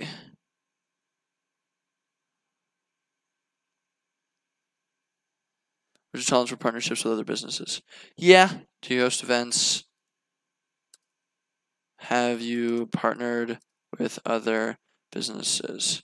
It's better to ask a yes or no question, because like if I ask what's your tolerance, it's like on a scale of like 1 to 5, and that makes things a little bit more complicated for them. I want it to be a really easy question for them to answer, so then I can follow up with questions like that. Yeah, like who have you partnered with? Why did you partner with them? What was the benefit that came out of that? Did you make any profit? Why did you do it initially? Blah blah blah. There's plenty of things that I can ask. These are just like the basic questions that'll get my mindset in the right thing, so I can start assessing deeper problems. And then if we're creating a resource for consumers. You have issues being found. Do you have issues marketing to consumers? Not marketing. I don't want to use the term marketing. Do you have issues bringing in customers? And then there's a lot that I want to ask more on this, and I asked before, but I want to know all about this. Do you have issues bringing in customers? What do you currently do? Do with marketing? All right. What do you currently do? You have issues bringing in customers. What do you currently do? I feel like that solves everything. I feel like that summarizes everything all the way up. So, I'm going to bold out the ideas. Brand list. Supply chain. Security. Inventory system. Events. scheduling,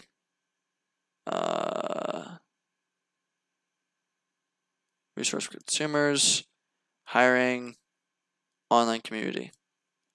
Cool. Awesomeness. This is super dope. I love this. I love this a lot.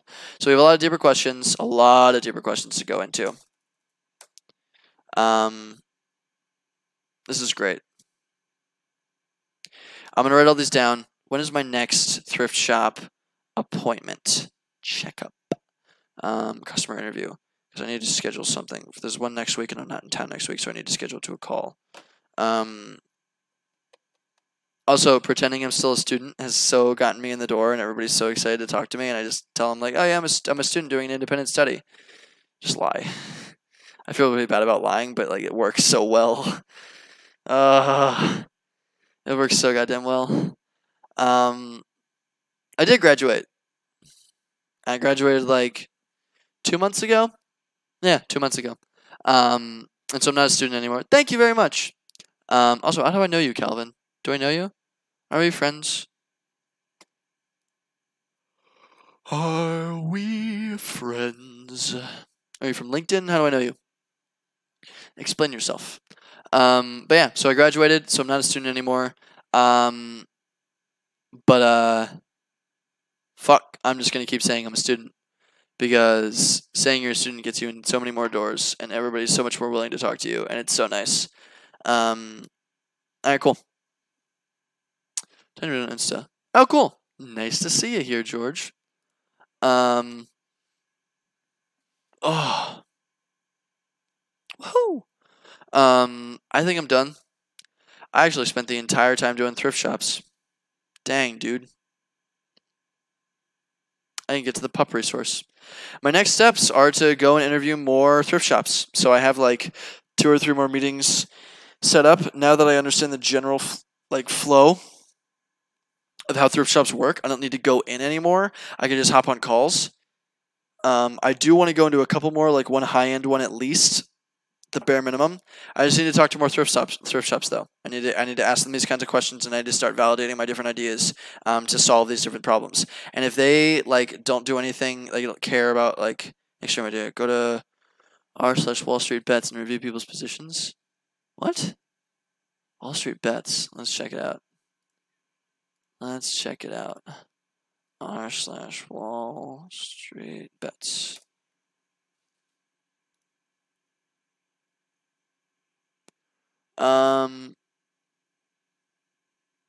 What is this about? Viewer discretion is advised. Oh boy.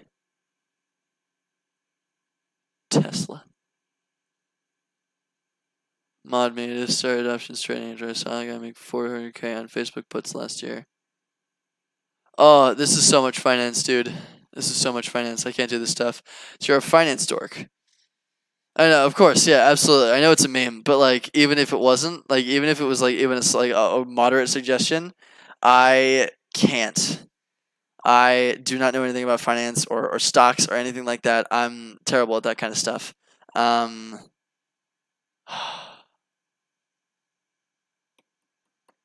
you're a finance kid. Is this Adam?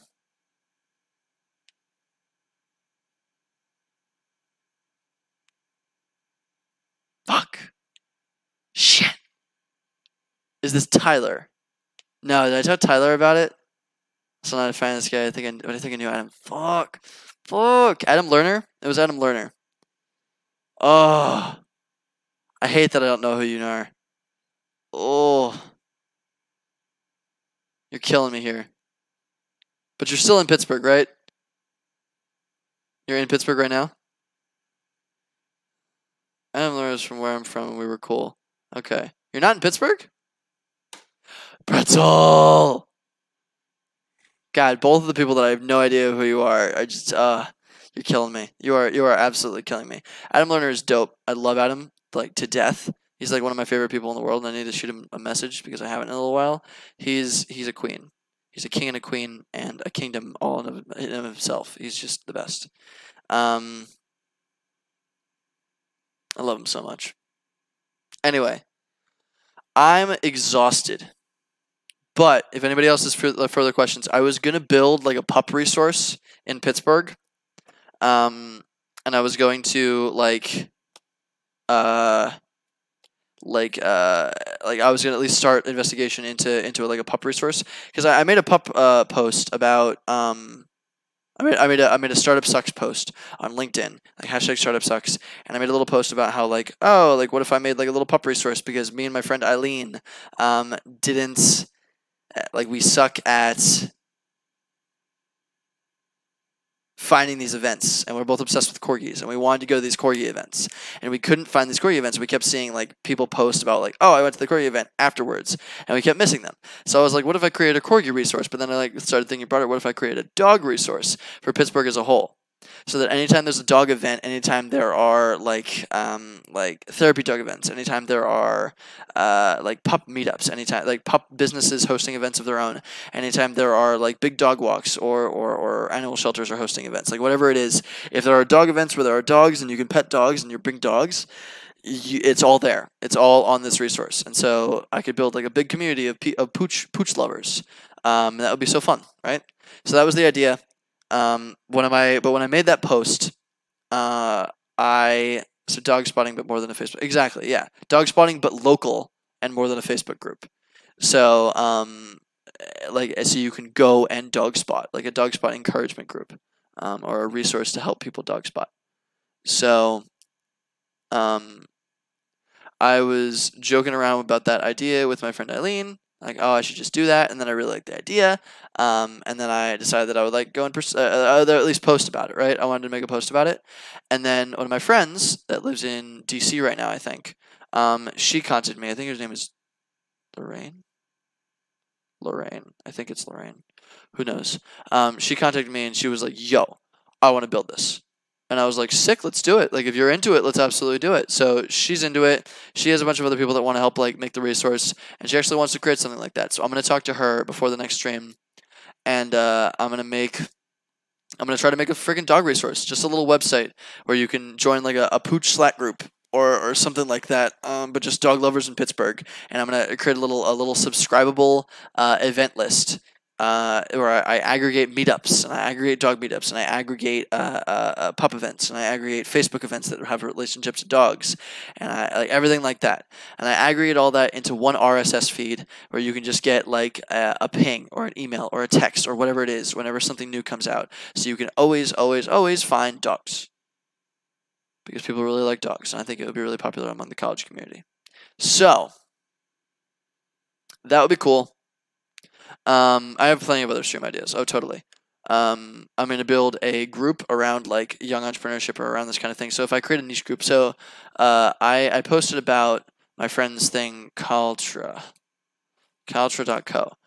This is my friend. He's building it's basically like a Trello, but for personal goals. And he's actually been doing really successful with it. He's got like hundreds of users, and he only launched like a few days ago. He's incredible. So he's amazing. He's building a really cool thing. Yeah, exactly. You remember that? That was such a cool little thing, and people love that. People are really into it. He's awesome. That was Jerry. He joined a little while ago. He popped in. I don't know if he's still in the stream. Jerry's amazing. He's fucking incredible, and he built it like in a couple of months, and he's been killing it. And people really like it. But anyway, it was pristine. No, he's incredible. He's a genius. He works at Facebook right now. Jerry's ridiculous. I want to like hire him for a startup. But he would not be satisfied. He has to build his own thing. I think that'll be the only thing that's fun for him. So he's incredible. He's great. Yay. He's building a group.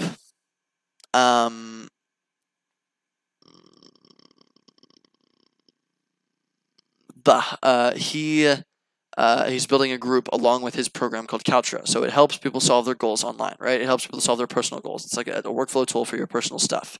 That's great, yay. But he does that. He wants to build like a group, like exactly what we're talking about with the thrifting stuff. Like if you are deep in personal development, you're really into this kind of stuff, and you use the Culture tool, and you're killing it, and you want to join other people that are also doing the same thing. He makes a premium group that people have to buy into, right? that people have to buy into. Oh, it's making me grab the little airplane. He's making a premium group that people have to buy into. So it's like $1 a month, $5 a month, whatever the heck it is. You join and you talk to other people that are in that same thing. So you can keep yourself accountable. You can talk to other people that will shit on you if you do things wrong. You can find other people that are just as passionate about and they know how to solve problems. So if you can't solve a problem by yourself, or you don't know how to break it down into smaller problems, you can talk to people that have built workout routines, that have built accountability tools, or down to like partner with you. Like it's a positive community of positive people doing positive things. And it makes sense for the tool that he's building because it's about personal development. That's great. That's awesome. And that is a really, really good application for a premium group. I just want to make premium groups around really niche little topics that I can monetize. So if I find out that bodybuilders don't really have a place to talk, I can make a bodybuilding group and I can charge $5 a month to be in that bodybuilding group so that people are encouraged to, yes, engage, but also to it becomes more exclusive, right? It's not just anybody in this group.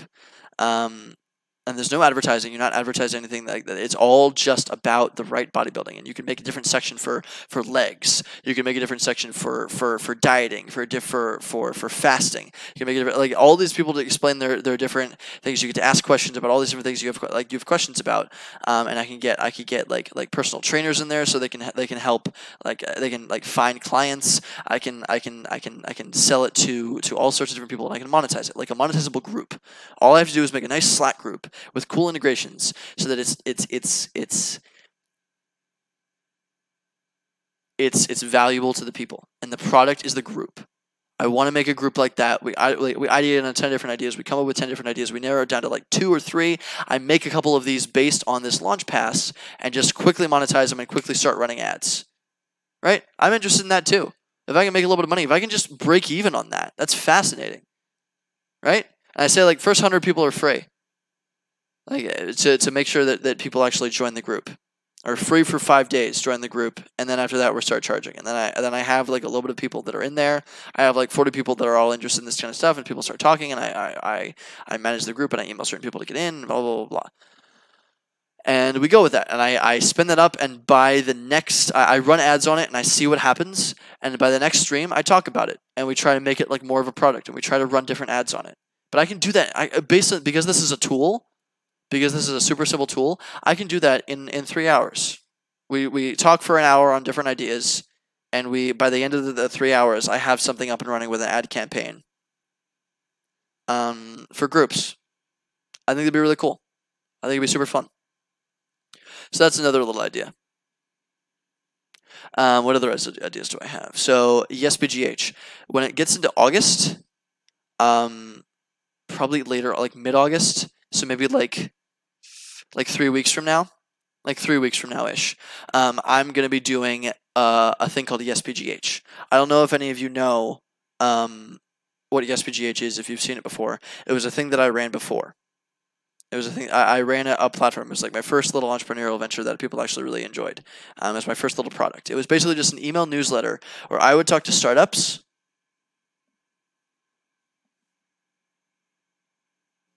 Oh, sorry, hold on. Where I would talk to different startups. Yeah, I'd arrange talks too. So you were in that. Is this Asa?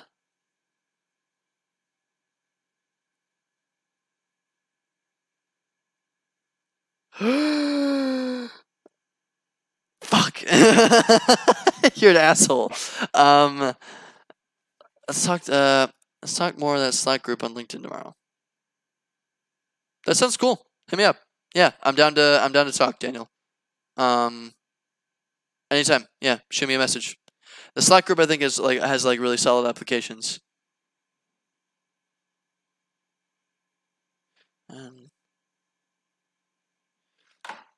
Shoot me a message anytime. Is it Asa? Is it it's not Jeremy, because I know Jeremy already has his own thing. And Jeremy, like, he followed me with his other Twitch channel. Is it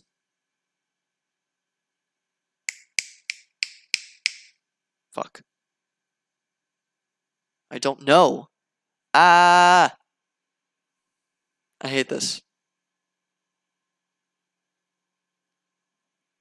Okay, anyway, so there's a Slack group. The Slack group has a lot of opportunities. That'll be really fun. Launch Pass. I can just do it really quick through there. The Thrift Shoppers Forum. The Thrift Shop. The Thrift Shopper. So that's a great resource. That's good that we saw this. We have all these different things. Blah, blah, blah, blah. There's Compass. Store locations. Awesome. We have gone through quite a bit of content thus far.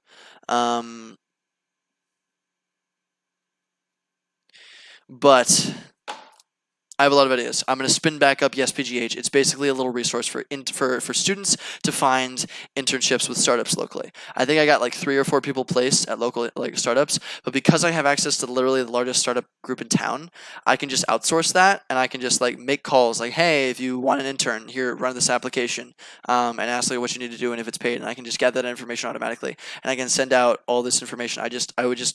My main issue would be partnering with schools and entrepreneurship clubs and different things like that want to get in touch with for internships, right? So I would outsource that to the schools, and I would let them handle the recruiting part for the students, because that sucked the life out of me, and it was impossible, and I never knew how to do it. And then I would handle the startup side, and I would find the startup internships available locally, because that helps with my Mouse Gen group. So that's a really, really cool thing. So I'm revitalizing that. I want to run ads. Yeah, tell me about it. It's nice. I think it helps a lot of students, because so many people don't know how to get internships, especially not with startups. And it's so hard to find because they don't post it anywhere, right? They post nothing anywhere because they're so small. Yeah, I don't know. I don't know.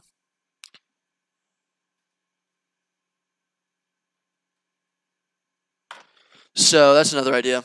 I want to do like fake landing pages, so I make up bullshit products. Like I make like douchey hoodies.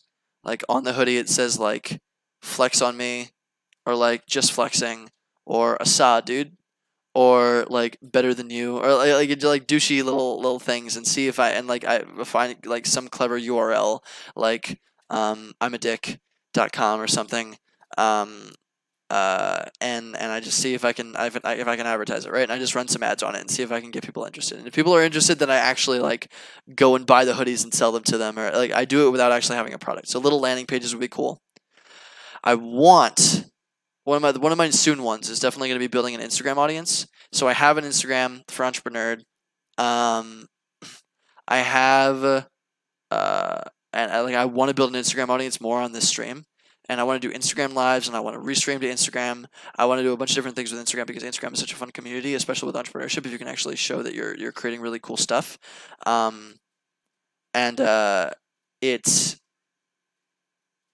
really, really want to get going with that. And the best way to do that is to contact. There's a couple different like methods. You can contact influencers and have them shut you out, which would be great, because I want to know entrepreneurial influencers anyway. You can buy ads, and like send ads to you. You can post it in different places, and we'll experiment with all these different forms of advertising and all these different forms of building an Instagram audience. And I really want to try that, because I would love to have a bigger Instagram audience around this stuff. If I could get to like 10K, that would be fucking incredible, because then I could like link to things, then I could have a real community to work with. And I have like 5K on LinkedIn right now, but it's not Instagram, so it's not as engageable. Yeah, no, there's so many memeable things. Oh, so one of the meme things that I want to do is there's a bunch of different platforms, niche audience platforms, that I want to see if I can like take over, right? Or not take over, but like build something like big on. So there's something called OnlyFans. Here, let me pull up a couple of these. This is really trashy. OnlyFans.com. I was doing some research on it. It's essentially for a lot of a lot of porn artists use it. It's a lot of like hot people doing hot things. And you can only provide content. I wouldn't pose nude, is what I'm saying. I would phrase it around entrepreneurship, and I would say I only give like the best entrepreneurship tips to the people that subscribe to this. But basically, all it is a platform that you. Like, they have like 8 million registered users. The only thing that it's used for is it's not for porn. It's not for anything else. It's not designed around anything specifically. It's designed for people. It's like a Patreon, right?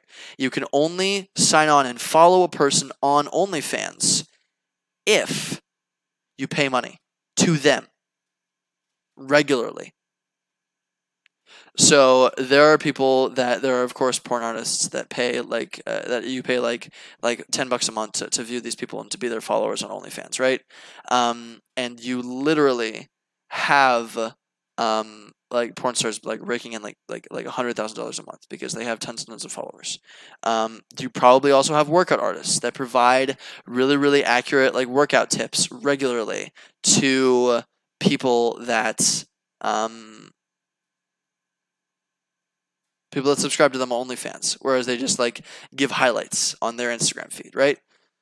So trying something on there would be funny, to say the least. It would be hilarious because I would be jammed in with probably a bunch of porn stars, and it would be ridiculous. It would be a nightmare.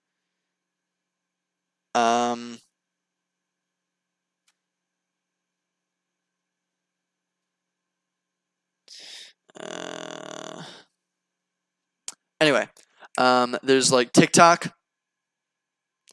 It's like that one whole exactly yeah that one wholesome guy on Pornhub, yeah, exactly. I should try posting one of my videos to like every video platform out there, including Pornhub. That would be terrible. What a nightmare. So TikTok, we could try to get popular on TikTok, which is a mistake, but would be funny. There's a Facebook video platform that I think you can apply for, and it's still super niche and it's still not popular. So me doing anything on there gives me a higher chance to build an audience. Like the reason that I'm popular on LinkedIn is because there's so few people creating content on LinkedIn. It's like 1% of the population on LinkedIn creates content or posts anything. Because TikTok is a nightmare. TikTok is the shithole of the internet. Like I don't like TikTok because it's a company that basically took like its designs around pulling your attention. They have lengthened their videos to the exact length of the human attention span. Essentially, there is a ton of it's 90% children. Exactly, a lot of it is people trying to be hot and people trying to like be. It's like OnlyFans. It's like another kind of thing like that. It's exactly like it's trolly. It's weird. It's memey. There's nothing productive about it besides taking your attention. It's like Vine. Vine was a little bit more wholesome, and it had a nice community. It's like undead Vine. It's like Vine died, and they took the hole that Vine left, and they expanded it to the rest of the world. I have beef. I have beef with TikTok. It's also not productive for anything. Yeah, there's plenty of people making tons of money on TikTok, but it's never around anything productive, right? It's just around like, I don't know. You're right. It's not all bad. It would be fun to fuck around with, for sure. So I do want to mess around with it. It's on my list. There's a Facebook video. The only reason that I was able to get popular on LinkedIn is because nobody posts there, right?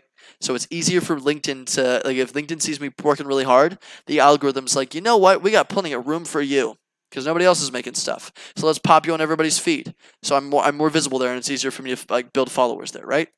Same thing with some of these other things. That's why I have these niche platforms. So there's a Facebook video thing. If I make videos on Facebook, maybe it's easier for me to build an audience there. Maybe it's easier for people to engage there. Well, we should test it out. It would be fun. Patreon would be cool. Might be a little weird. Movable idea. Get your LinkedIn post shared by Jeff Bezos on stream. Yeah, get it shared by some like wildly huge entrepreneur. Like we try to like target Elon Musk and like all these different methods. That would be fun. That would be fun. Oh, I'd probably try to get it shared by Gary Vee. And I would just like make a video for like a minute-long video of me just shitting on Gary Vee, just to see if I can get his attention, right? I would do that. I would so totally do that. Anyway, Elon will fuck me up. Like Gary will defend himself. Jeff won't care. Elon will roast me. Like, oh my god, I won't shit on Gary. I might I have some beef with Gary. Like I don't know. Like I don't like his content the most. Like he doesn't provide any information. He just provides hype. And there's a lot of people like that. So I could shit on somebody like Ty Lopez. I could shit on somebody like Grant Cardone. I could shit on a lot of these different people and get them to try to respond because it might hype them up. They may also not give a fuck. I would probably I feel like Gary is probably most in my niche. But I don't like what he does. Just be like, he's a brilliant entrepreneur. He's probably one of the smartest, like, content cop for business YouTuber. Content cop for business YouTubers. What do you mean?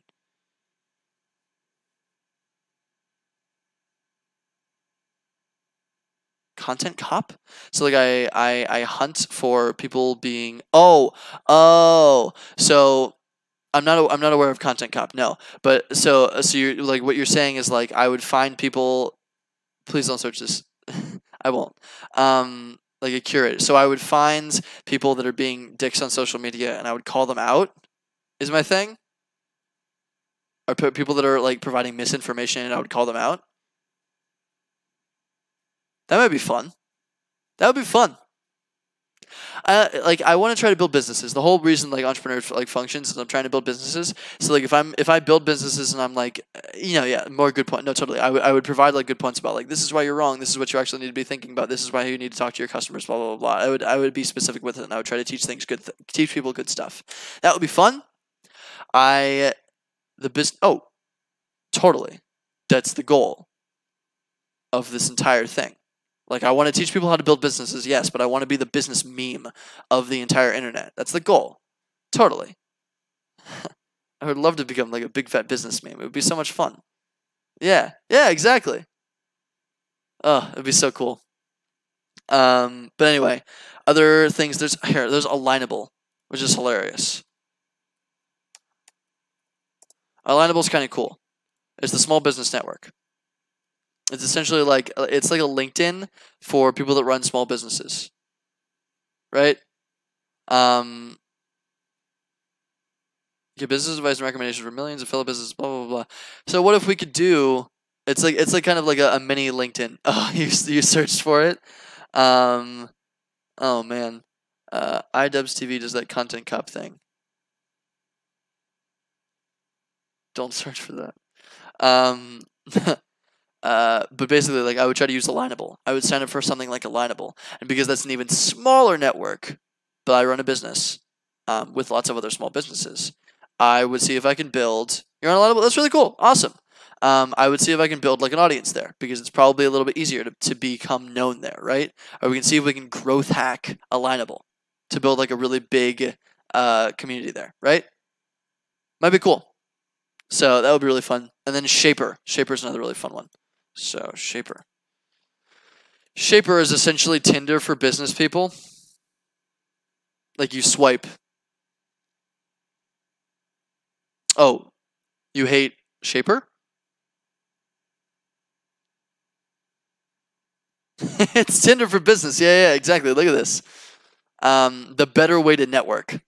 So hold on, let's watch this. Whether you're looking for a specific type of professional contacts, people in the same industry, someone who could help you enter a new field, or simply inspiring meetings, there are a million ways to grow your network. But finding people who can actually help you can be tough. Shaper connects professionals who truly want to share tips and help one another. To get started, make sure your profile is complete. It's your way to stand out to other users. Because a match is only made when interest to connect is mutual. It's literally Tinder for business. Shaper provides 2 modes to browse profiles.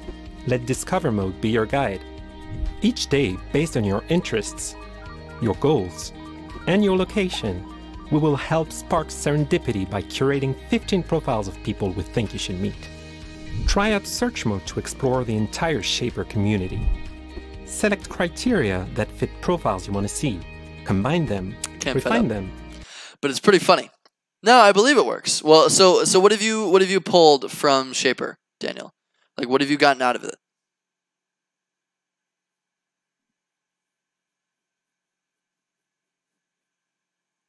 I would love to hear. You've met over 300 people via Shaper. Okay, cool, awesome. What has come out of those meetings? Like, have you just learned things that you wanted to know in terms of like different businesses? Is that like the goal?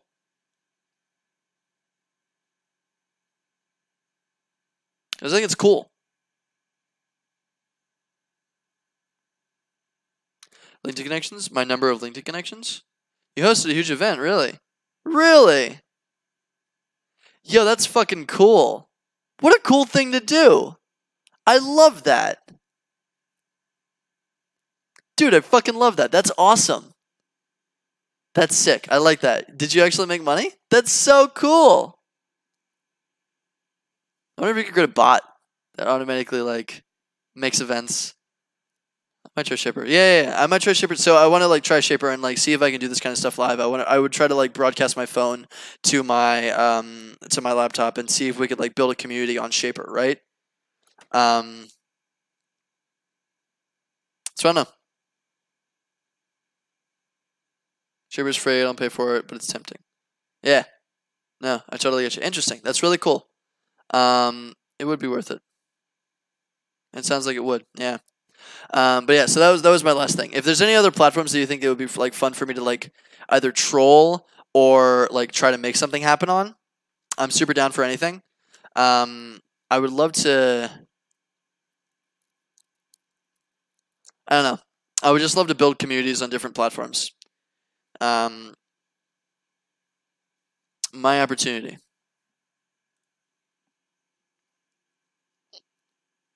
Build business relationships. Matchmaking connect other professions, provide employment, sales, networking, relationship opportunities. Very cool. Very, very cool. I like this. We're taking the work out of networking. That's really cool. You paid for this one. Interesting. And did it work?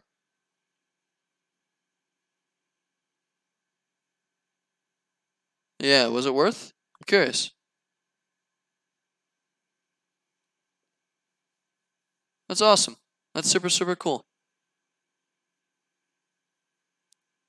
I like it. I'm going to write that down. I'm going to write that down right now. Myopportunity.com.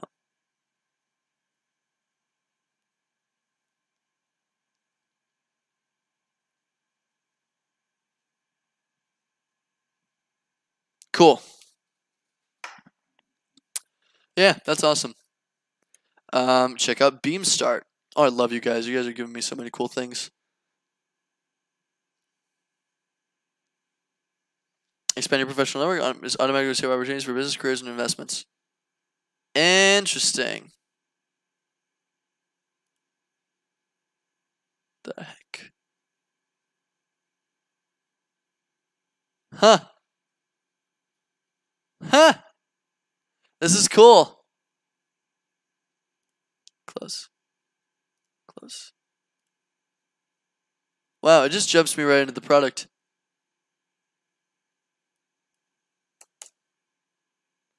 No. Oh, there we go. Okay, cool. Yeah, this is pretty cool. I like this. I would imagine they have a dating section too. Yeah. Everything tends to. My opportunity, and then Beamstart.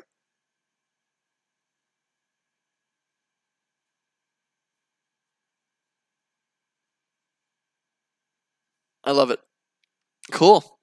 This would be really fun. We could just fuck around on all these different business platforms and see if we can build like cool, like see if we can growth hack them, right? I think it'd be fun. So that's another thing. Is there anything else? One of my friends has a product he wants me to sell. Aaron, if you're listening, you have that book. In Paris, if you're listening, you have that. Your boyfriend has that book. Rate all of the business dating services. Networking platforms also have dating aspect with some users. Yeah, I feel like a lot. It just ends up being that way. Like, rate all the business dating services. That'd be really funny.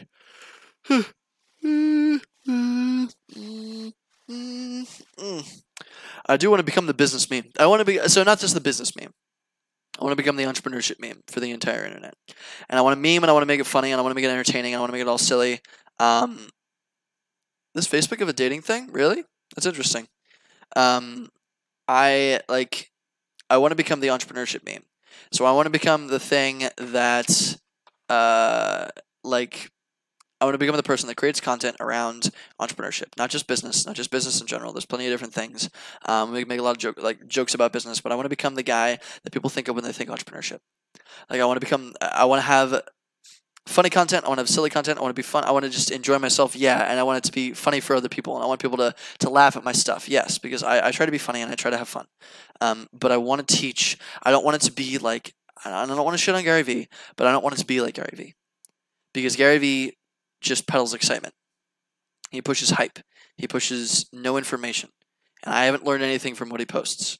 The biggest thing that I learned from what he posts is if you dig a little bit deeper into his website and what he does, he recommends the pillars of content. So you create larger form content, and then you break that down into smaller form content, which is what I'm doing with this.